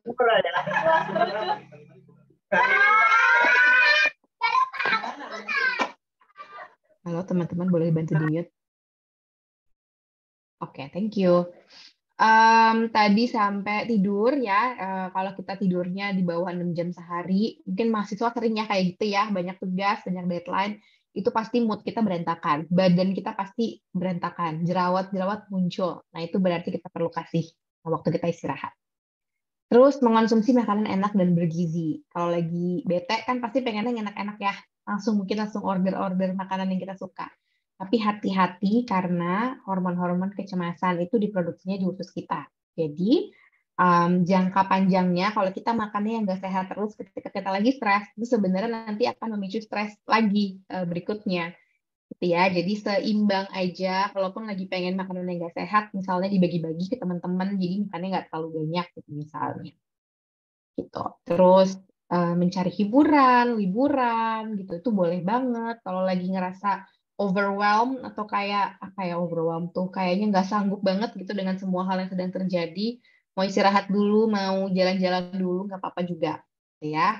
Terus menerapkan mindfulness dalam aktivitas sehari-hari, belajar fokus ngerjain pekerjaan satu-satu, jangan terlalu banyak nyambi ngerjain beberapa hal sekaligus gitu. Terus lebih aware sama mindfulness tuh artinya lebih fokus sama apa yang lagi dijalanin sekarang. Jadi lebih aware juga sama apa yang kita lihat, apa yang kita dengar, apa yang kita bisa rasakan secara fisik. Itu penting sekali karena orang-orang yang mengalami peristiwa traumatis tuh biasanya tadi radarnya kan jadi agak rusak gitu ya. Ngelihat sesuatu sedikit dipersepsikan sebagai ancaman gitu. Jadi salah satu cara untuk menetralkan itu adalah dengan menerapkan mindfulness tadi. Itu belajar melakukan sesuatu satu-satu, pelan-pelan, lebih sadar sama apa yang ada di sekeliling kita. Itu penting sekali. Nah, terus beribadah juga ya bisa memberikan ketenangan di hati kita. Gitu. Nah, tapi ini mungkin yang orang-orang sering sebutnya healing ya. Sorry, kok jadi kepencet. Ini mungkin yang tadi itu adalah hal-hal yang orang-orang sering sebutnya healing. Tapi cukup nggak ngelakuin ini? Berhasil nggak? Misalnya teman-teman lagi stres banget karena ada yang memicu trigger pengalaman masa lalu gitu ya. Let's say ada dosen yang kalian nggak suka banget dan mengingatkan kalian sama sosok yang dulu bikin kalian trauma gitu misalnya. Atau teman yang juga melakukan itu. Terus kalian liburan dulu deh. Capek banget menghadapi dia terus, liburan dulu deh sebulan misalnya. Tenang nggak pas lagi libur? Tenang. Tapi pas balik lagi, selesai nggak masalahnya? Nggak selesai. Jadi emotion focus coping ini dilakukan untuk bikin kita lebih tenang supaya tadi otak kita yang bisa berpikir logis tuh bisa kembali bekerja. Tapi ketika sudah tenang, jangan lupa kita pindah ke problem focus coping. Kita mencari sebenarnya kenapa ya aku tuh ke-trigger mulu kalau sama orang ini. Kenapa ya kalau sama orang ini aku tersinggung mulu misalnya. Atau kenapa ya kalau masuk ke tempat ini tuh aku langsung ngerasa deg-degan. Jadi kita coba analisis. Kenapanya? Apakah ada pengalaman sebelumnya yang berkaitan dengan itu? Terus juga yang termasuk problem focus coping, mencari informasi dari sumber yang kredibel, ikut kelas, baca buku. Tapi hati-hati ya, harus kredibel. Jangan terlalu banyak baca yang ternyata malah bikin kita malah makin panik doang gitu ya, nggak helpful buat kita. Terus menyusun prioritas, ini juga penting banget. Kalau ada banyak hal yang bikin kita pusing di saat yang bersamaan, masih banyak PR yang perlu kita lakukan, jangan lupa diprioritasin dulu. Gitu. Jadi dari 10 hal itu yang mana yang mau kita mulai? Satunya apa, duanya apa? Pelan-pelan aja. Atau kalau memang udah terlalu mumet sama masalah-masalah pribadi, sama trigger-trigger yang pernah dialami, perlu mulai minta bantuan ahli atau bantuan profesional, ke psikolog, ke psikiater. Bedanya apa? Kalau ke psikiater itu biasanya fokusnya itu ke pemberian obat. Jadi kalau teman-teman punya gejala-gejala yang berkaitan sama fisik, udah nggak bisa tidur misalnya, nggak tenang sama sekali, itu ke psikiater. Tapi kalau mau tahu dulu, mau cuman butuh teman berpikir dulu misalnya ya, mau perspektif tambahan dulu, bisa ke psikolog dulu. Gitu. Nanti kalau memang menurut psikolognya kayaknya udah butuh di refer ke psikiater, akan dirujuk juga ke psikiater. Gitu. Oke, nah kalau lagi ke trigger sama peristiwa-peristiwa traumatis yang pernah dialami, apa yang bisa dilakukan? Ada yang namanya stop, nih STOP. S-nya stop, berhenti, ambil jeda dulu. Jadi kalau misalnya teman-teman ada di situasi baru gitu misalnya yang benar-benar nge-trigger, bikin nggak nyaman gitu, langsung bikin deg-degan misalnya, stop dulu, berhenti dulu melakukan itu. Keluar dulu dari ruangan itu misalnya, menjauh dulu dari orang itu, cari tempat yang lebih aman, jangan dilanjutin, jangan dipaksain, karena nanti malah bisa meledak. Yang kedua, take a breath, atur nafas, tenangkan diri. Tarik nafas berkali-kali adalah pertolongan pertama kalau kita lagi ngerasa nggak aman, kalau kita lagi ngerasa nggak nyaman. Karena, kenapa bernafas ini penting? Nafas ini kesana sederhana banget, tapi sebenarnya luar biasa manfaatnya. Ketika kita bernafas, kan oksigennya tersebar ke seluruh tubuh, gitu ya. Nah, ini bisa kasih efek yang menenangkan juga buat badan kita. Bernafas itu adalah cara supaya kita memberitahu otak, ini tuh bukan ancaman beneran loh. Kamu tuh bukan lagi berhadapan sama orang yang dulu bikin kamu trauma loh, cuman mirip aja, misalnya gitu ya. Dengan kita bernafas, tuh kita ngasih sinyal itu ke otak kita. Makanya kalau teman-teman perhatikan, kalau nafasnya udah lebih tenang, lebih pelan-pelan, biasanya detak jantungnya pun akan nurun. Jadi nggak terlalu cepat lagi berdetaknya. Jadi fokusnya itu pertama adalah menenangkan diri secara fisik dulu. Ya, tadi tarik nafas, terus mungkin bisa kasih kalimat-kalimat penyemangat buat dalam hati kita, untuk reminder kita, gitu ya. Bisa juga pakai teknik-teknik grounding, misalnya sambil teman-teman bernafas, sambil lihat apa yang ada di sekeliling kita, misalnya ya, ke tempat yang lebih tenang, ke taman gitu misalnya, ke area outdoor, terus lihat, oh iya ada burung, itu ada pohon apa ya, oh iya daunnya warnanya apa, itu bisa dicoba. Atau fokus sama apa yang kita dengar, ada suara apa ya sekarang, oh iya ada suara orang ngobrol, ada suara burung ternyata ya di taman di kampus yang sebelah sini. Atau fokus juga sama apa yang bisa kita cium, oh iya ada wangi bunga misalnya, ada wangi parfum kita yang kita suka, gitu. Tahu fokus sama apa yang bisa kita raba, badan kita, posisi duduknya nyaman atau enggak, gitu. Jadi sambil bernafas, sambil fokus ke badan kita observasi sekeliling kita nih. Yang ketiganya observe. Setelah kita udah tenang, kita observasi diri kita baru. Apa ya yang tadi terjadi? Oh iya ya, aku tuh tadi ngerasa cemas karena ada orang yang ngomong ini, gitu misalnya. Jadi kita observasi fakta, ya, membedakan antara mana yang fakta, mana yang asumsi kita. Jadi yang diobservasi itu yang sifatnya faktual aja. Contohnya, kalau misalnya kita bilang, kayaknya orang itu mau marahin aku deh, itu bukan fakta. Tapi kalau misalnya kita bilang orang itu ngomongnya nadanya tinggi, aku jadi deg-degan, itu fakta. Ya, jadi bedakan antara yang fakta sama yang asumsi. Orang itu bikin aku jadi sakit perut nih, karena aku jadi ingat pengalaman aku yang dulu pernah dimarahin juga sama orang lain, misalnya. Itu fakta. Jadi kita observasi badan kita, observasi lagi peristiwa tersebut, supaya kita tahu, oh ternyata aku itu ngerasa nggak nyaman karena apa. Gitu. Supaya nggak salah sasaran. Jangan sampai misalnya, kita lagi sebelnya sama orang tua kita, tapi yang kena semprot adik kita, misalnya gitu ya. Atau kita lagi marah sama dosen yang kita omelin teman-teman kita karena kita tidak bisa memproses sebenarnya kita tuh ketrigger sama siapa dan kenapa. Jadi setelah diobservasi dan menenangkan diri, baru kita ambil keputusan. Apa ya yang bisa aku lakukan di situasi ini? Apakah aku mau ngomong dengan lebih baik? Atau aku mau keluar dulu dari ruangan ini misalnya. Jadi intinya adalah kita itu perlu ngasih rem ke badan kita supaya nggak reaktif. Bukan satu hal aja kita langsung bentak misalnya. Satu hal aja kita langsung kabur, langsung nggak mau lagi, langsung mau ganti kelompok aja misalnya. Tapi kita observasi dulu, kita rasakan dulu, kita renungkan dulu. Jadi apapun itu nanti keputusan yang kita ambil, itu bukan keputusan yang tiba-tiba, tapi memang ada landasannya. Ya, terus kenali dan sadari kejadiannya apa. Ya, dari sebuah kejadian itu kita pasti punya perasaan, pikiran, dan perilaku, gitu. Dan konsekuensinya apa? Jadi ini yang tadi perlu diobservasi. Misalnya ada kejadiannya apa ya, ada di situasi baru, gitu ya. Terus kita ngerasa nggak nyaman. Ngerasa nggak nyaman itu apa sih yang kita rasain? Apakah cemas? Apakah kita sedih? Apakah kita kangen sama seseorang misalnya? Nah, itu yang kita coba cari tahu. Terus pikirannya apa? Apa yang muncul di pikiran kita saat itu? Apakah ada pikiran-pikiran negatif tentang diri kita? Apakah ada pikiran-pikiran yang nggak masuk akal? Nanti kita akan bahas tuh ada jenis pikiran-pikiran yang nggak helpful dan tidak tepat sebenarnya seperti apa. Jadi itu selalu harus divalidasi dan diterima karena perasaan itu nggak pernah salah. Ya, perasaan yang mungkin salah adalah tindakan kita. Misalnya karena kita marah, kita jadi ngebentak teman kita. Perasaannya nggak salah, marahnya nggak apa-apa marah, tapi tidak bentak. Nah, ini beberapa kesalahan berpikir yang sering banget dilakukan sama semua orang. Tapi untuk orang-orang yang tingkat kecemasannya tinggi atau lebih rentan terhadap gangguan-gangguan kecemasan dan depresi, biasanya ini banyak banget nih kesalahan berpikir ini. Yang pertama, all or nothing thinking. Jadi mikirnya tuh hitam putih banget. Ya, misalnya kalau aku nggak bisa, berarti aku salah, berarti aku gagal. Gitu. Cuma 2 pilihan doang. Kalau nilai aku nggak 7, berarti aku jelek. Berarti aku tuh nggak bisa sukses nanti. Gitu.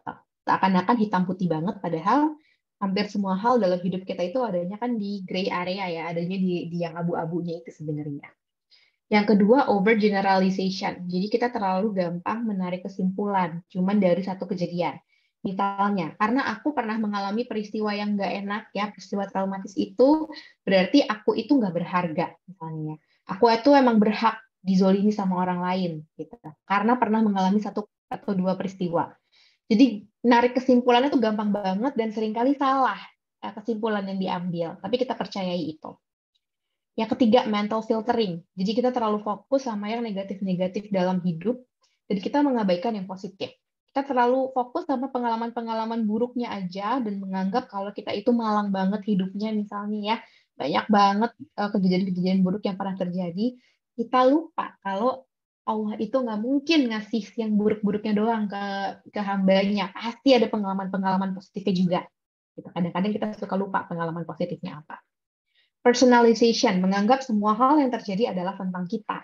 Kalau ada teman yang nggak suka sama kita, itu salah kita. Kalau dosen tiba-tiba marah-marah di kelas, itu pasti karena kita salah. Misalnya, kita pernah mengalami peristiwa traumatis karena kitanya memang kayak gitu. Kita dibentak sama orang lain ya memang aku yang salah. Semuanya dibikin tentang kita. Padahal belum tentu karena kita. Bisa jadi karena orang itu yang memang punya masalah, jadinya dia marah-marah ke semua orang. Bukan karena kita yang salah, bisa jadi. Ya, jadi mengevaluasi kesalahan itu baik, tapi bukan itu satu-satunya hal yang mungkin terjadi. Bisa jadi bukan karena kita yang salah. Itu juga perlu dijadikan opsi. Yang terakhir yang juga sering dilakukan adalah mind reading. Merasa bisa baca pikiran orang lain. Belum dicoba, udah tahu. Misalnya, kayaknya aku nggak disukain deh di tempat yang ini. Kayaknya mereka pada nganggap aku tuh nggak pintar deh. Kayaknya mereka pada nganggap aku tuh nggak keren deh. Padahal belum tentu, kita nggak bisa baca pikiran orang lain. Bisa jadi orang-orang itu lagi mikirin tentang diri sendiri juga, gitu ya, boro-boro mikirin tentang kita. Kita harus aware kalau ada pikiran-pikiran yang sering muncul nih, yang tadi pas kita observasi ya, kalau memang itu pikirannya wajar atau nggak wajar. Apakah itu adalah salah satu contoh kesalahan berpikir yang dilakukan sama otak kita, dan perlu kita lawan. Ya, jadi kalau perasaan selalu kita terima, tapi pikiran-pikiran yang seperti itu perlu kita tantang, perlu kita challenge. Benar nggak sih itu terjadi karena salah kita? Ada nggak ya kemungkinan-kemungkinan lain? Dan misalnya. Terus jangan lupa juga kita perlu memberikan makna pada setiap kejadian, termasuk kejadian-kejadian buruk dalam hidup kita. Apa artinya ini buat aku? Gimana pengalaman ini bisa bikin aku jadi orang yang lebih kuat? Hal positif apa yang berhasil aku lakukan supaya aku bisa mengatasi ini? Apa yang bisa aku pelajari? Hikmahnya apa dari kejadian ini? Selalu ada dua perspektif kan dari sebuah kejadian ya, antara itu jadi beban buat kita atau jadi pengalaman belajar buat kita. Itu opsinya, pilihannya ada di kita. Dan jangan lupa berterima kasih dengan diri sendiri dan mengapresiasi progresnya yang sudah bisa kita lakukan. Karena kalau kita nyamainnya, bandinginnya sama orang lain yang nggak pernah punya pengalaman buruk itu, ya mungkin kita jadinya ketinggalan. Tapi kalau kita ngelihat performa kita sendiri gitu ya, oh ternyata aku tuh udah berproses ya. Dulu sebelumnya aku tuh setakut itu, intensitas takutku ada di level 9 misalnya. Sekarang tuh udah 5 lah gitu, udah bisa diatasi. Itu kan berarti sudah berprogres dengan baik. Nah, terus di balik pengalaman-pengalaman trauma yang pernah kita lalui, kita perlu belajar mendengarkan kebutuhan-kebutuhan kita yang selama ini tidak kita dapatkan. Misalnya, kalau kita selama ini nggak pernah ngerasa disayang sama orang lain, ya coba kita belajar menyayangi diri sendiri dulu. Sebelum memaksa orang lain untuk melakukan itu. Ya, karena sering banget misalnya kita mengharapkan orang lain melakukan itu ke kita, terus kita nggak dapat dan kita jadi kecewa berlebihan. Padahal setelah dipikir-pikir, kitanya sendiri juga nggak pernah ngasih itu ke diri kita. Nah, jadi mulai dari diri sendiri dulu karena diri sendiri itu yang bisa kita kontrol. Kita kan nggak bisa kontrol orang lain. Jadi kalau pengen didengerin, pengen dihargain, ya berarti kita harus kasih waktu dulu ke diri kita untuk ngasih tahu sebenarnya apa yang kita mau. Kita sering ngerasa nggak dihargai misalnya sama orang lain ya, tapi ketika kita merenung juga, apa yang sebenarnya aku mau, mungkin jawabannya kita juga nggak tahu. Gitu. Jadi kita cari tahu dulu sebenarnya yang kita mau itu apa. Ya, dengan cara apa? Salah satunya dengan sering-sering nulis jurnal, menulis apa yang kita rasakan, apa yang kita pikirkan, apa yang lagi ada di pikiran-pikiran kita. Itu akan bikin kita lebih kenal sama kebutuhan-kebutuhan diri kita. Terus kalau kita pengen dimaafin atau kita pengen susah untuk maafin orang lain gitu ya, kita pengennya dimaafin, kita pengennya memaafkan juga, jangan lupa maafin kesalahan orang lain dan kesalahan diri kita sendiri dulu. Kita atas hal-hal yang sudah kita lalui sebelumnya. Kalau kita punya kebutuhan untuk merasa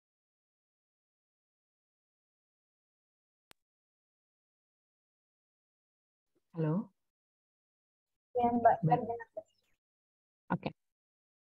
Kalau kita punya kebutuhan untuk merasa aman, kita mungkin selama ini ada di lingkungan yang nggak bisa ngasih kita perasaan aman itu, ya berarti kita yang ciptakan sendiri dulu perasaan amannya. Caranya gimana? Kita pasang pagar.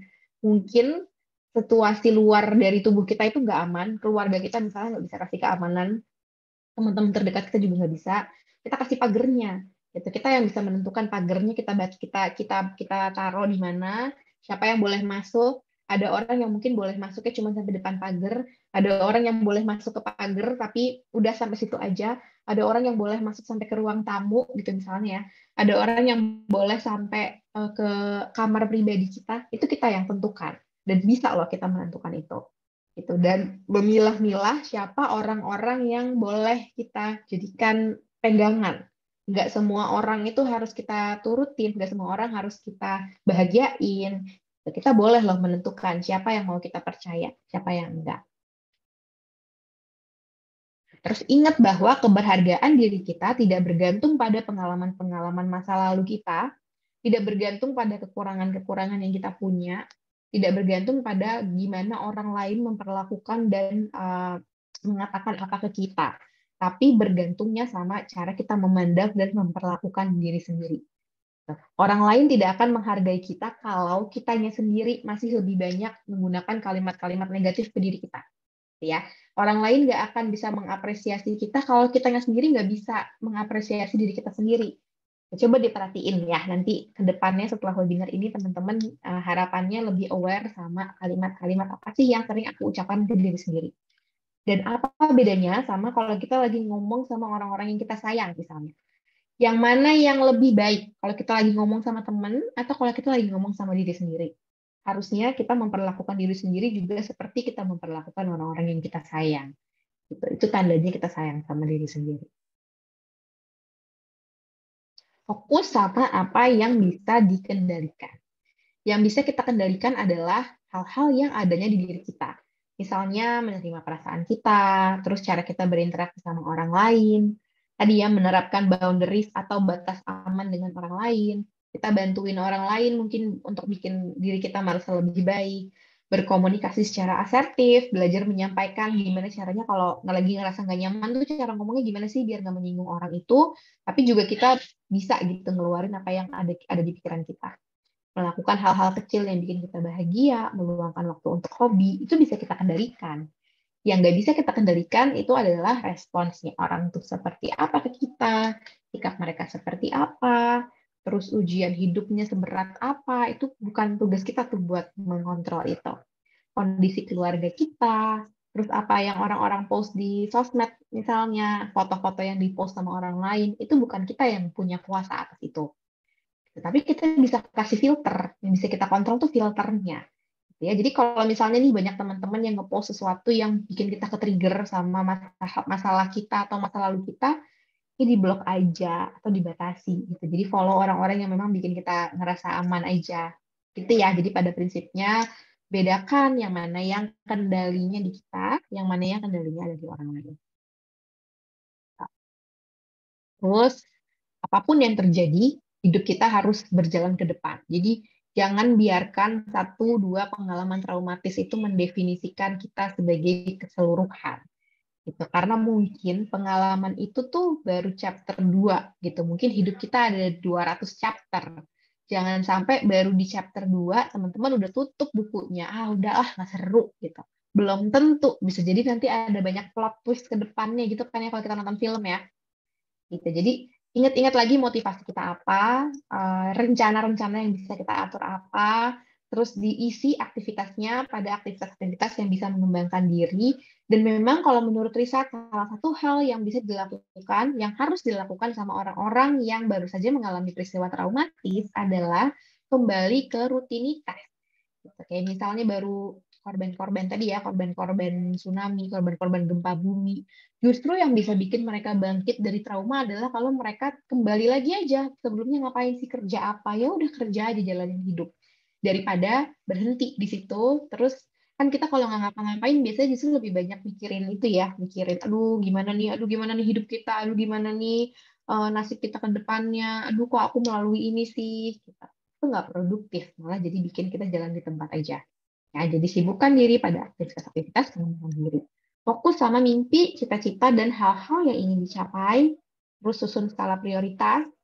Dan pastikan kita punya growth mindset. Jadi kalau orang punya growth mindset itu, kalau menghadapi tantangan, yang dipikirin pasti apa yang bisa aku pelajari dari pengalaman ini, dari tantangan ini. Gimana caranya aku bisa belajar jadi lebih baik lagi.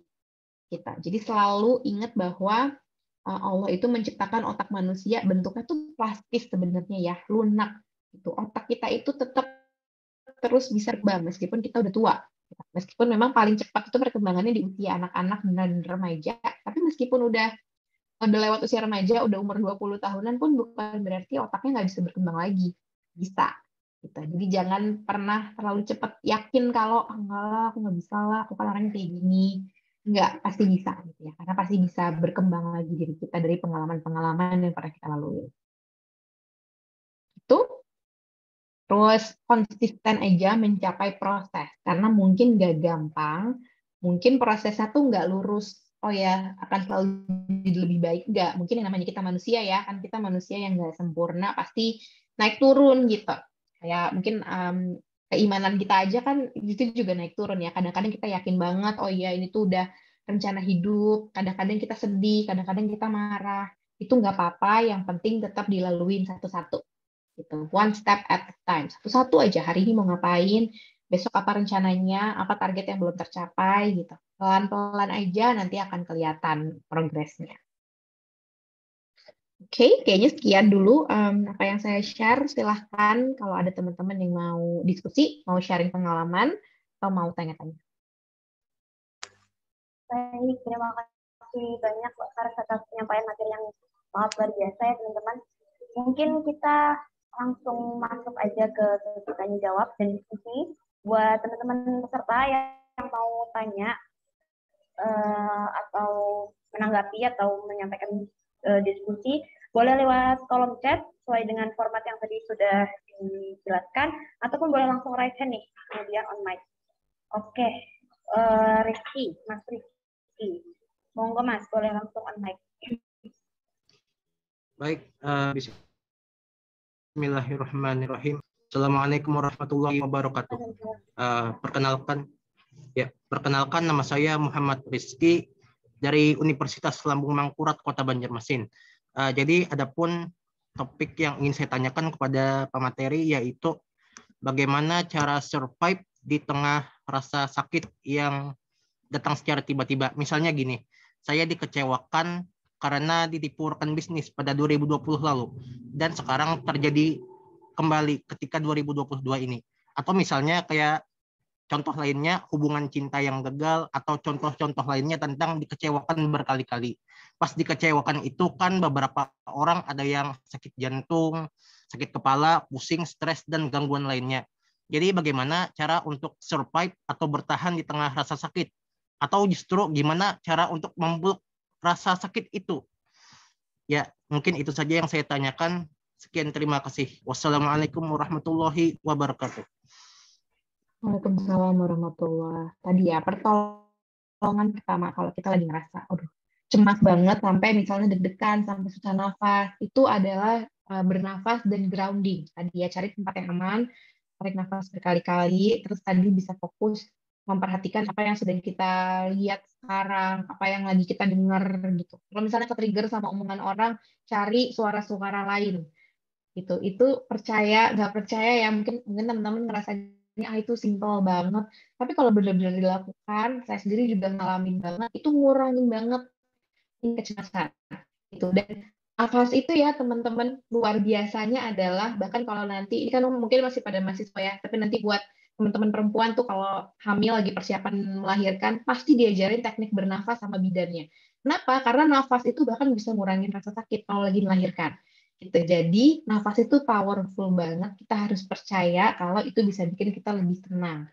Gitu. Fokus sama itu sambil menenangkan diri, misalnya sambil jalan kaki dulu keluar, sambil olahraga gitu ya, atau sambil dengerin sesuatu yang menenangkan, dengerin ngaji, apapun itu yang bikin kita lebih tenang. Kita menjauh dulu dari stresornya, lalu kita perlu refleksi. Kalau memang selama ini kita punya pengalaman nggak enak, apalagi yang itu masih dikontrol kita. Misalnya kita dikecewakan sama pasangan, atau tadi ya ditipu sama rekan bisnis. Itu kan kalau kayak gitu bisa jadi memang ada andil kita gitu. Apa ya kira-kira yang bikin aku tuh ditipu terus gitu? Apa ya yang bisa aku pelajari dari semua pelajaran hidup ini? Jadi bukan cuma dilewatin, bukan berarti juga kita bangkit dari trauma itu artinya gitu doang ya udahlah coba lagi aja abis ini. Nggak kayak gitu, tapi justru kita memproses dulu. Gitu. Termasuk juga memproses apa yang kita rasakan saat itu. Aku tuh kecewa ya diginiin terus. Aku tuh sedih deh, aku tuh capek kerja mulu, tapi ternyata gagal terus. Itu dirasain aja, nggak apa-apa. Rasakan dulu, ambil waktu buat sedih dulu, nggak usah diburu-buru, nggak apa-apa. Nanti kalau udah lebih tenang, momennya udah lebih enak, baru deh berpikir tadi ya, refleksi, apa yang bisa aku pelajari. Ada nggak ya memang kesalahan-kesalahan aku, atau enggak sih sebenarnya secara objektif dipikirin ternyata bukan aku yang salah, tapi memang misalnya ya udah emang kayaknya ini lagi ada ujian aja dari Allah misalnya gitu ya. Bukan karena akunya yang salah, aku udah melakukan beberapa langkah tindakan pencegahan, tapi tetap kejadian ya mungkin aku lagi diuji supaya lebih sabar misalnya. Tapi kalau ada yang jadi kesalahan kita, misalnya kurang hati-hati pilih partner gitu ya, atau mungkin kita selama ini mencari orang itu kriterianya salah. Mungkin kita mencari yang kita mau tapi bukan yang kita butuhkan gitu. Makanya jadinya salah pilih partner gitu. Nah, itu yang perlu dicoba cari penyelesaiannya seperti apa gitu. Dan ke psikolog salah satunya bisa membantu proses refleksi tadi. Karena mungkin kalau kita yang udah ngalamin bertahun-tahun itu udah butek kan ya pikirannya, udah mumet, udah nggak bisa membedakan lagi. Ketika kita ceritakan ke orang yang netral itu seringkali ngasih bikin jadi lebih jernih. Jadi bisa lebih diurai tuh masalah-masalah yang selama ini dihadapi apa aja. Semoga menjawab pertanyaannya ya Mas Rizky. Terima kasih. Setelah menjawab Mas Rizky, mungkin ada feedback. Alhamdulillah, terima kasih atas Bapak Ibu yang berikan. Jadi ada dua hal yang saya tangkap. Jadi ya yang pertama yaitu atau posisi pernapasan, dan yang kedua tadi dipendam saja rasa sakitnya. Nanti seiring waktu akan sembuh dengan sendirinya. Ya, sekian, terima kasih. Bukan dipendam ya, tapi dirasain. Justru kalau dipendam itu nggak dirasain gitu, diabaikan aja.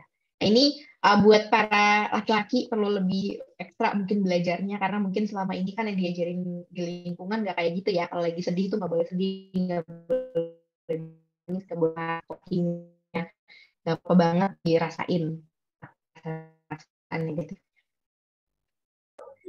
Baik. Terima kasih atas pertanyaannya dan atas jawabannya. Mungkin dari teman-teman yang lain adakah lagi yang ada di kolom chat?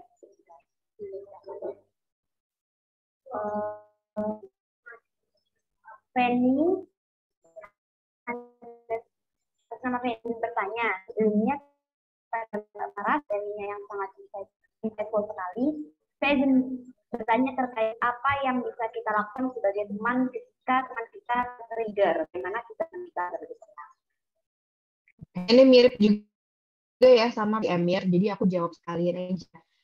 Sebagai teman kan orang yang bukan tenaga ahli profesional di mental, apa sih yang bisa dilakukan?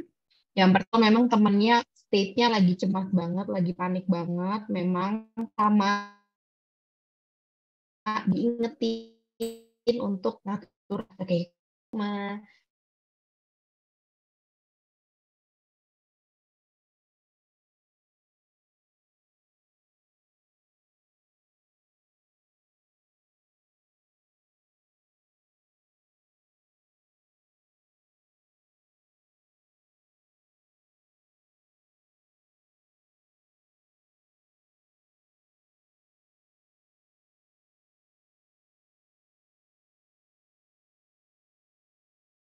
atau pokoknya bantuan-bantuan yang sifatnya konkret itu juga akan sangat membantu teman-teman kita yang lagi kondisi kesehatan mental lagi nggak oke.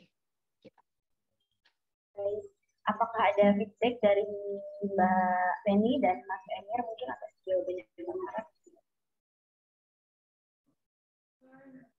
Mungkin sudah MC dan Kak Faras, terima kasih banyak atas jawabannya. Sama-sama. Mungkin selanjutnya dari teman-teman, karena insya Allah nanti ada waktu, akan ditanya dari Mbak Najlai Aska. Assalamualaikum warahmatullahi wabarakatuh. Kak Faras, Masya Allah, terima kasih atas informasi yang disampaikan. Ini bertanya, kalau kita udah dengar curhatan orang yang lagi nangis-nangisnya banget selama berjam-jam, terus kita yang ikut ke trigger nangis, itu apa yang sedang terjadi? Oke. Yang sedang terjadi bisa jadi yang pertama kita sangat berempati sama cerita temennya dan kita capek juga. Jadi ya kalau teman-teman tahu sebenarnya salah satu profesi yang rentan burnout itu psikolog, psikiater, dokter, perawat, karena sehari-hari tugasnya tuh mikirin orang lain dan mikirin orang lain itu capek. Berempati sama orang lain itu capek. Lebih gampang kan kita kayak udahlah gitu. Ngapain sih nangis mulu? Itu tuh lebih gampang daripada kita berempati kan ya. Harus mikir nih ngomong apa. Nih temen aku ngomong kayak gini aku apain ya responnya. Aduh kalau kayak gini nanti salah ngomong. Itu kan pasti yang ada di otak kita ya kalau lagi ngerespons teman-teman yang curhat. Jadi itu capek gitu. Jadi bisa jadi ya yang pertama kita terlalu terlarut dalam ceritanya. Jadi udah levelnya tuh kalau di psikologi itu namanya sebenarnya simpati. Ketika kita berempati seharusnya kita bisa menempatkan di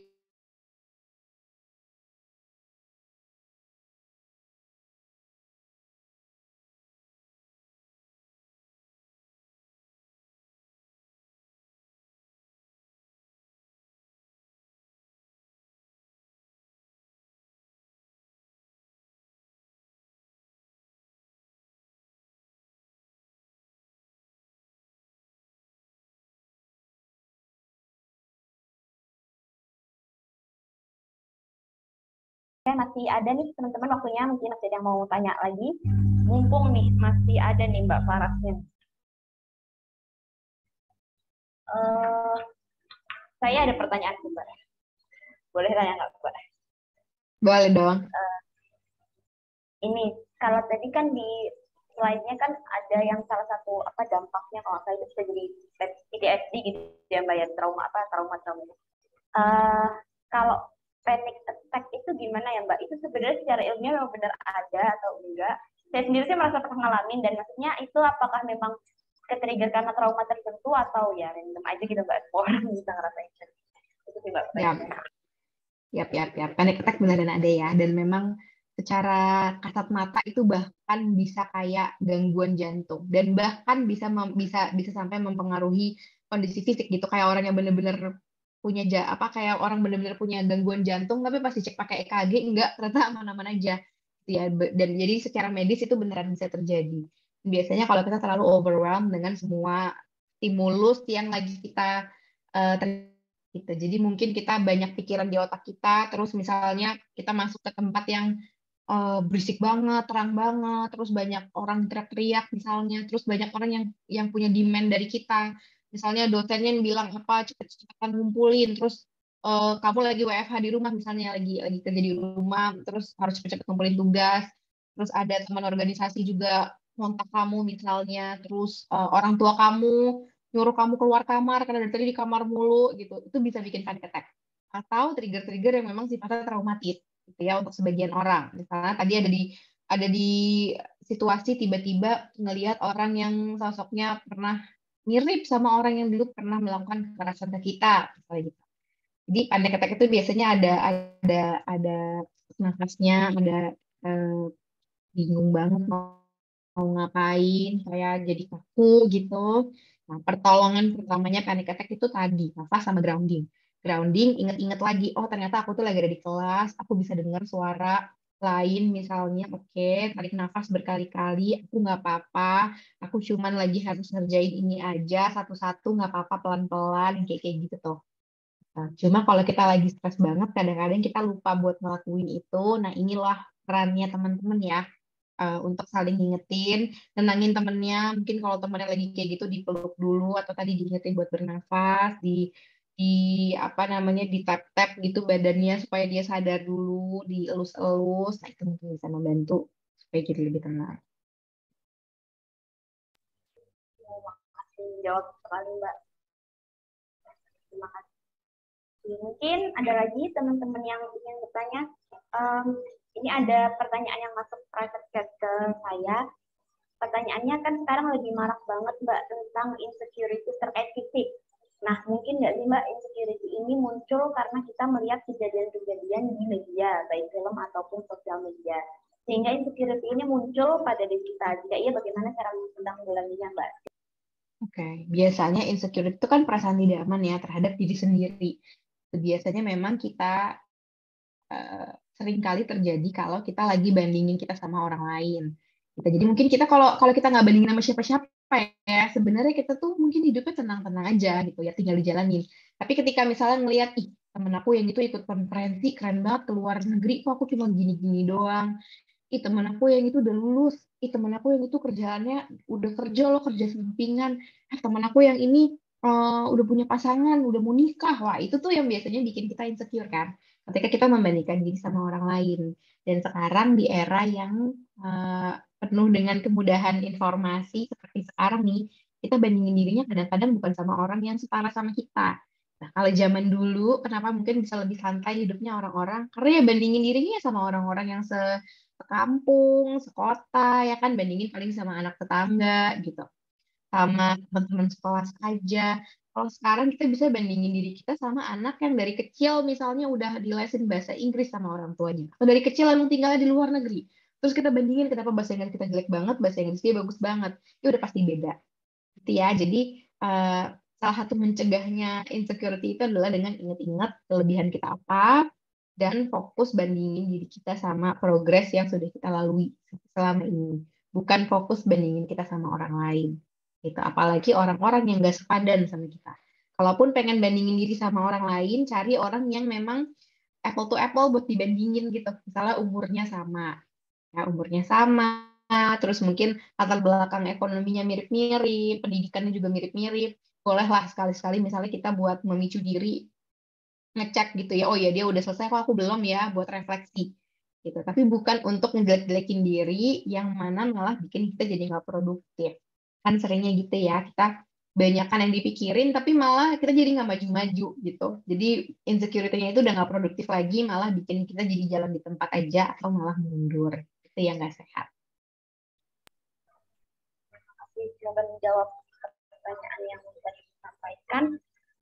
Baik, karena keterbatasan waktu dan ini juga tidak ada yang resen ataupun bertanya lagi, sesi tanya jawab saya akhiri.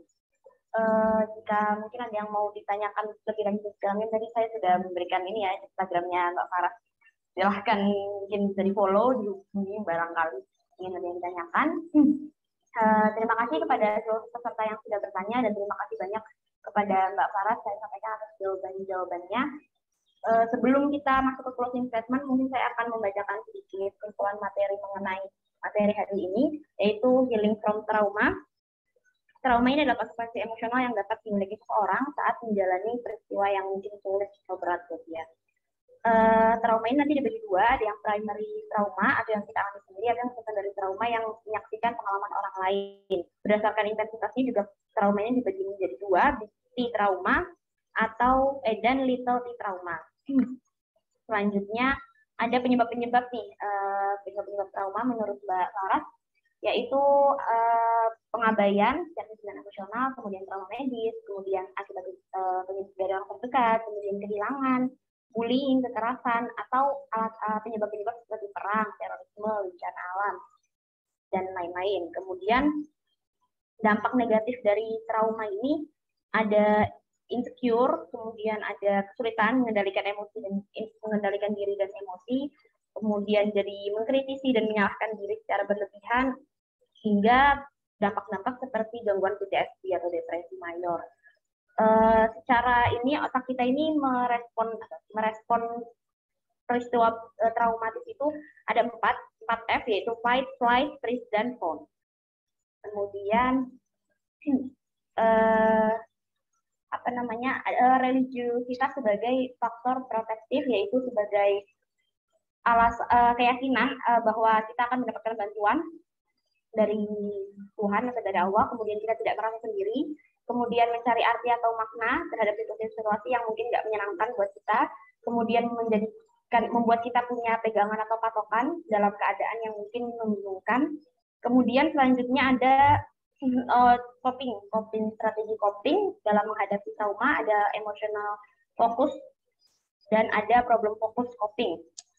Kemudian ada step-step yang harus dilakukan saat ke-trigger trauma, yaitu yang pertama S, stop, berhenti dulu, kemudian take a breath, kemudian observe, kemudian proceed.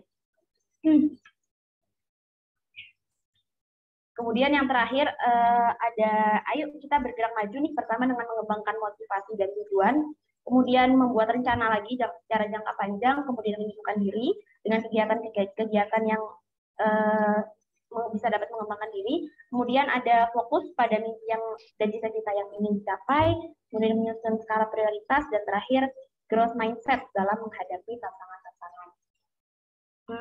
Itu kesimpulan materi yang saya buat barusan atas materi barusan. Mungkin selanjutnya ada closing statement terlebih dahulu dari Mbak Farah, monggo Mbak, silahkan. Terima kasih atas rangkumannya.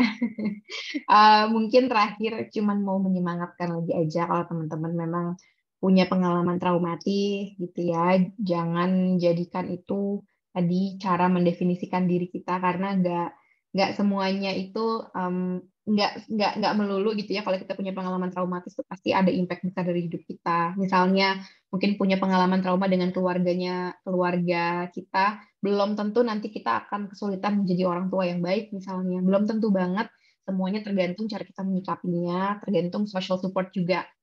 Ya, jadi mau mengingatkan lagi untuk yuk kita fokus sama hal-hal yang ada di kontrol kita, karena pengalaman itu udah terjadi, udah nggak bisa diapa-apain juga, daripada kita fokus mikirin kenapa itu terjadi, kenapa itu nggak adil buat kita. ya, mendingan kita fokus mikirin apa yang bisa kita lakukan setelah ini. Gimana caranya aku bisa bertumbuh dari pengalaman-pengalaman itu, gimana caranya supaya aku bisa jadi orang yang lebih baik lagi. Dan kalau berkaitan sama keluarga ya, gimana caranya supaya aku nanti bisa jadi orang yang lebih baik misalnya daripada orang tuaku, daripada kakak-kakakku. Gimana caranya supaya pengalaman traumatis itu justru jadi penggerak aku, memotivasi aku supaya aku bisa jadi orang, jadi individu yang jauh lebih baik lagi. Gitu ya, karena semuanya masih bisa dilakukan, usaha-usahanya masih bisa dilakukan. Jangan lupa kalian gak sendiri, jangan lupa banyak-banyak berdoa juga supaya dimudahkan prosesnya. Gitu. Terima kasih banyak teman-teman, semoga bermanfaat ya sesi kita pagi ini. Terima kasih banyak Mbak Farah. Insya Allah ya closing statement dan mungkin lebih ke kalimat motivasi ya barusan. Mudah-mudahan bisa memotivasi kita nih ke depannya dalam menghadapi trauma. Selanjutnya untuk menyimpan kenangan kita pada hari ini bersama materi, mungkin kita akan mengadakan sesi dokumentasi dulu. Silakan teman-teman peserta untuk on kamera. Sesi dokumentasi akan dipimpin oleh panitia yang bertugas. Monggo silakan pada panitia yang bertugas dokumentasi.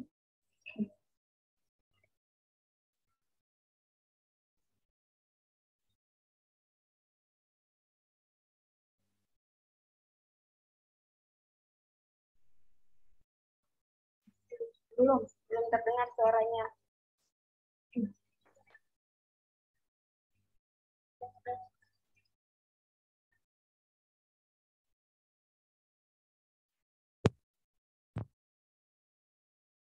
Tes, udah kedengaran moderator suaranya?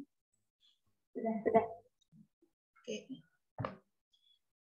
Baik teman-teman, saya pandu ya untuk dokumentasi. Mungkin teman-teman yang bisa on cam, yang tidak berhalangan, untuk segera on cam.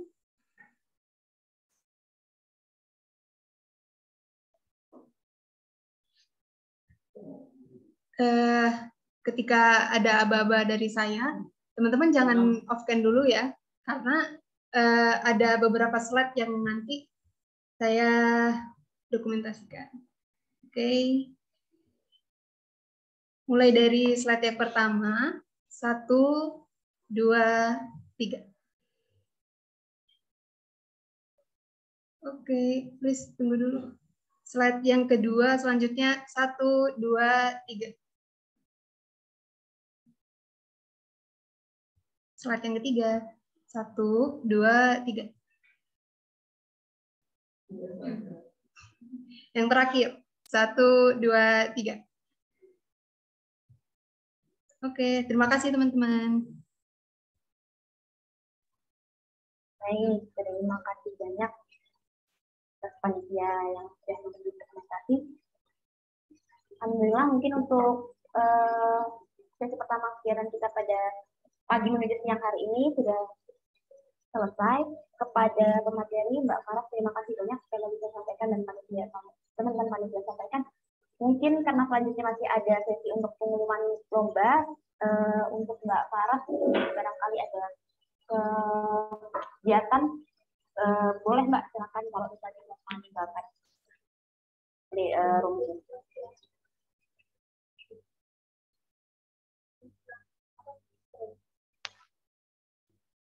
Oke, terima kasih banyak Mbak Farah. Oke. Acara selanjutnya mungkin juga yang udah ditunggu-tunggu nih sama teman-teman terutama peserta lomba, yaitu pengumuman juara lomba Investosium Hasper 3 yang telah berjalan selama kurang lebih 1 bulan ini. Dan ada pun cabang lomba yang diselenggarakan yaitu ada 3, lomba cerpen, kemudian lomba podcast, dan ada lomba desain poster. Yang alhamdulillah nih untuk Investosium tahun ini pesertanya cukup banyak. Dan melalui lomba tersebut diharapkan bisa mewadahi teman-teman semua, teman-teman pelajar, teman-teman mahasiswa untuk menyalurkan kreativitasnya, terutama dalam menuangkan ide, gagasan, serta pengetahuannya mengenai kesehatan mental. Oke, nggak perlu berlama-lama lagi, cabang lomba akan yang pertama yang akan kita umumkan. Mungkin lomba poster ya. Mungkin dari lomba poster bisa ditayangkan slide pemenangnya nih teman-teman panitia? Karena saya juga belum tahu pemenang. Pengumuman pemenang lomba event Sosium #3. Juara lomba poster, juara pertama dimenangkan oleh maaf. Salah lagi. Lomba poster juara terfavorit dulu. Kita ada juara 1, juara 2, dan juara terfavorit. Jadi juara terfavorit dulu nih. Juara terfavorit lomba poster jatuh kepada 1, 2, 3.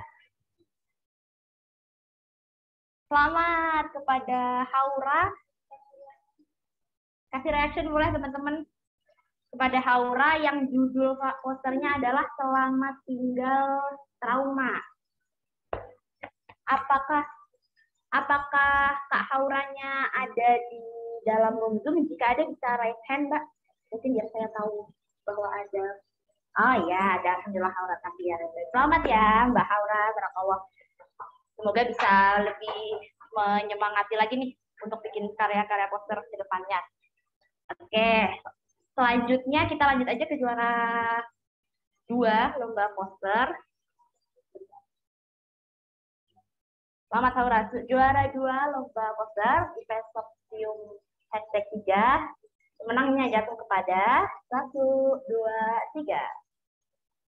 Siapa nih?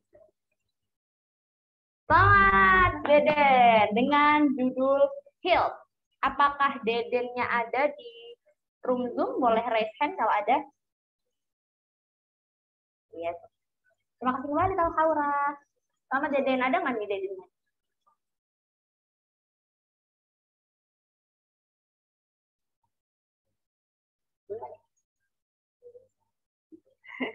Yuk bisa yuk Deden yuk.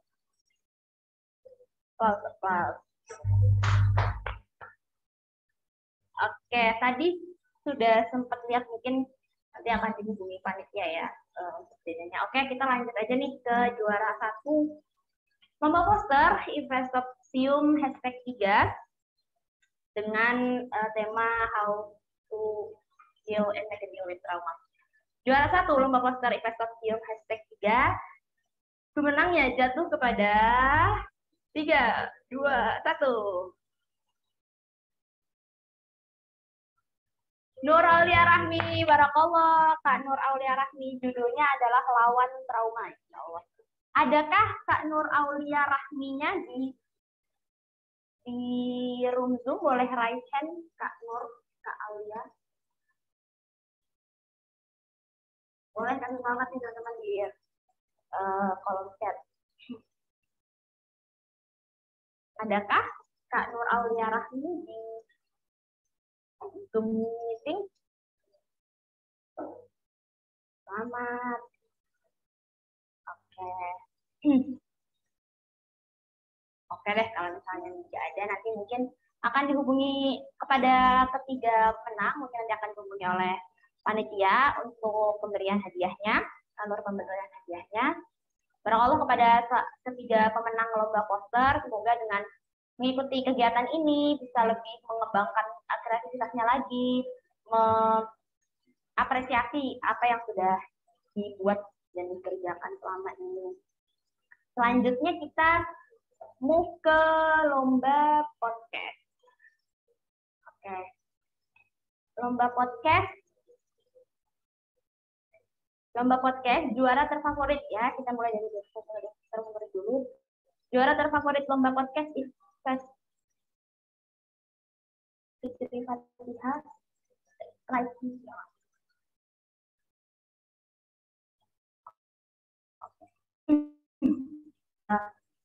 Juara terfavorit lomba podcast event Sosium #3 jatuh kepada 3, 2, 1. Nafidatul Rashidah. Barakallah, selamat Nafidatul Rashidah. Tadi ada nih, raise hand. Bisa raise hand dulu, Kak. Alhamdulillah. Anaknya. Selamat, Mbak atau Kak Nafidatul Rashidah atas ini kemenangan juara terfavoritnya. Oke. karena sudah ada Kak. Terima kasih ya Kak sudah bergabung di lomba kali ini. Selanjutnya kita mau ke juara 2 lomba podcast Ifestopsium #3. Pemenangnya jatuh kepada 3, 2, 1. Hasna Nur Fitria, barakallah. Kak Hasna Nur Fitria, apakah Kak Hasnanya ada di room Zoom? Boleh raise hand kalau ada.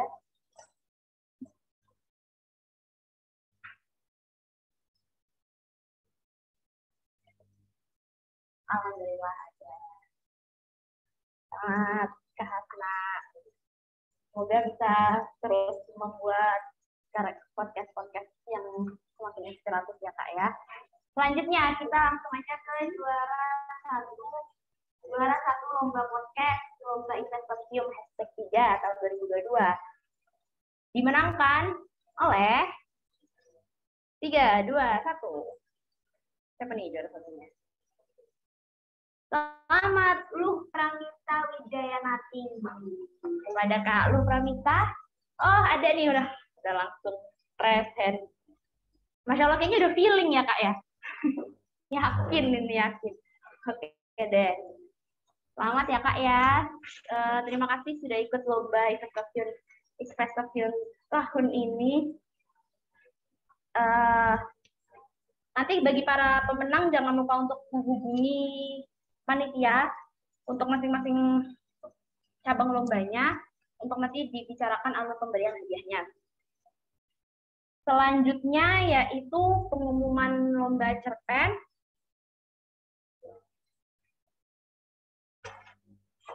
Untuk para peserta lomba cerpen, sebelumnya kami dari saya dan teman-teman dari pihak panitia semuanya memohon maaf yang sebesar-besarnya. Dikarenakan adanya beberapa kendala teknis kemarin dalam pemilihan, maka pengumuman pemenang lomba cerpen insya Allah akan ditunda dan akan diumumkan melalui Instagramnya Ifestopsium.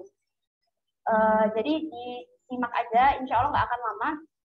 Nanti akan diumumkan lewat Instagramnya Ifestopsium. Saya dan pihak panitia mohon maaf atas kesalahan dan kekurangan dan ketidaknyamanannya ya teman-teman peserta semua, tapi nanti insya Allah akan diumumkan sesegera mungkin. Tuh, oke. Karena pengumuman pemenang lomba ini juga sudah. Oh ya, mungkin sebelum kita mengakhiri dengan dokumentasi dan doa. Oh, saya dibutuhin panitia. Ada 2 hadiah lagi nih yang mau dibagiin sama teman-teman panitia untuk apresiasi teman-teman peserta webinar hari ini. Jadi ada 2 pemenang, 2 peserta yang akan dapat hadiah karena menjadi peserta teraktif selama webinar. Pemenang pertama sebagai peserta teraktif webinar Ifestopsium #3 atas nama Muhammad Rizky. Mas Muhammad Rizky. Selamat barakallah Mas Muhammad Rizky. Apakah ada? Iya, ada. Selamat ya Mas. Nanti bisa menghubungi panitia untuk mendapatkan hadiahnya. Kemudian peserta teraktif webinar yang kedua ada atas nama Denis. Selamat Kak Denis. Apakah ada Kak Denis?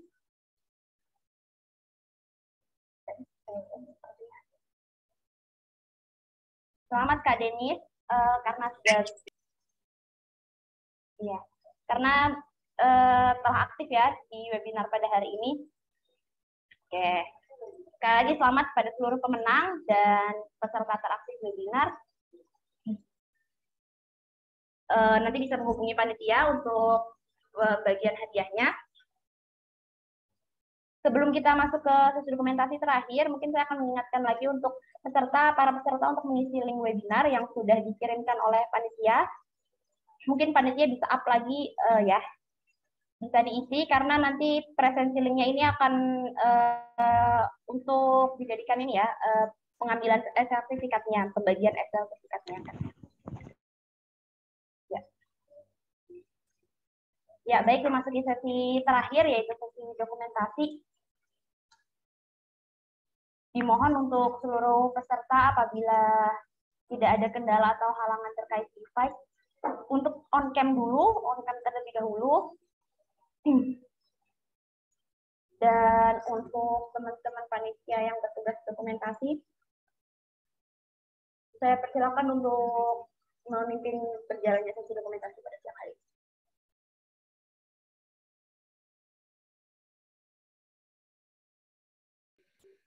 Tes. Udah masuk ya suaranya? Oke, teman-teman, untuk dokumentasi saya pandu. Baik, langsung aja ya. 1, 2, 3 di slide pertama. Slide kedua. 1, 2, 3. Slide ketiga. 1, 2, 3. Oke, terima kasih.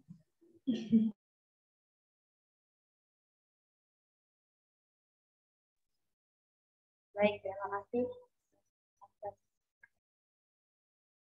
atas dokumentasinya. Alhamdulillahirrahmanirrahim, dengan berakhirnya pengumuman juara lomba event kostum #3 dan sesi dokumentasi lulusan, maka berakhir pula seluruh rangkaian acara kita pada hari ini. Saya Nurul Adila beserta seluruh panitia yang bertugas mengucapkan terima kasih banyak kepada pemateri, kepada para peserta lomba, dan kepada peserta webinar Event Kostum #3 dengan tema How to Heal and Make a Deal with Trauma. Semoga banyak ilmu yang bisa didapat dan bisa diaplikasikan dan dilakukan dalam kehidupan kita sehari-hari. Amin. Sekali lagi, saya mohon maaf dan apabila ada kesalahan dan kekurangan.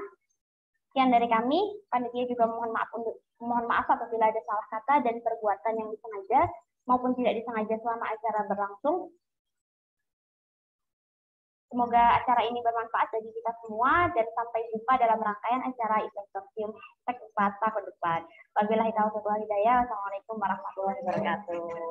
Sampai jumpa teman-teman.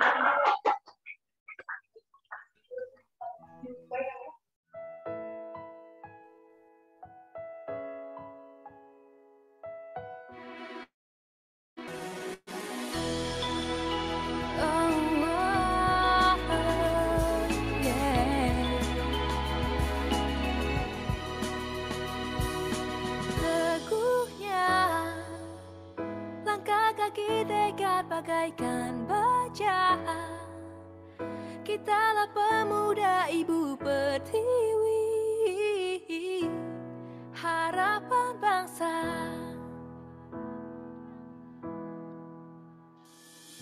Seperti isyarat cahaya begitulah semangat kita pecah menyebar luas, menyinari dunia. Kau muda, kau berani, kau tangguh tak terganti. Siapa itu kita? Kita muda berani. Kokohkan tekadmu, lantangkan suaramu, tunjukkan pada dunia kita masa depan bangsa. Tegakkan kepalamu, kobarkan semangatmu, tunjukkan pada dunia kita masa depan bangsa.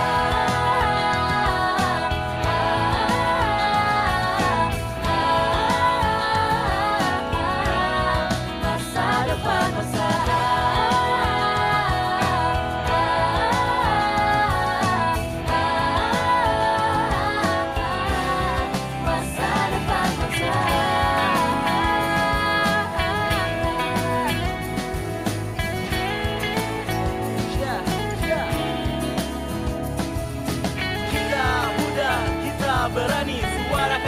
Gak peduli caci maki, kita terbaik jadi prestasi, teriakan semua, tunjukkan pada dunia ya. Kau berani, kau tangguh tak terganti. Siapa itu kita? Kita muda berani.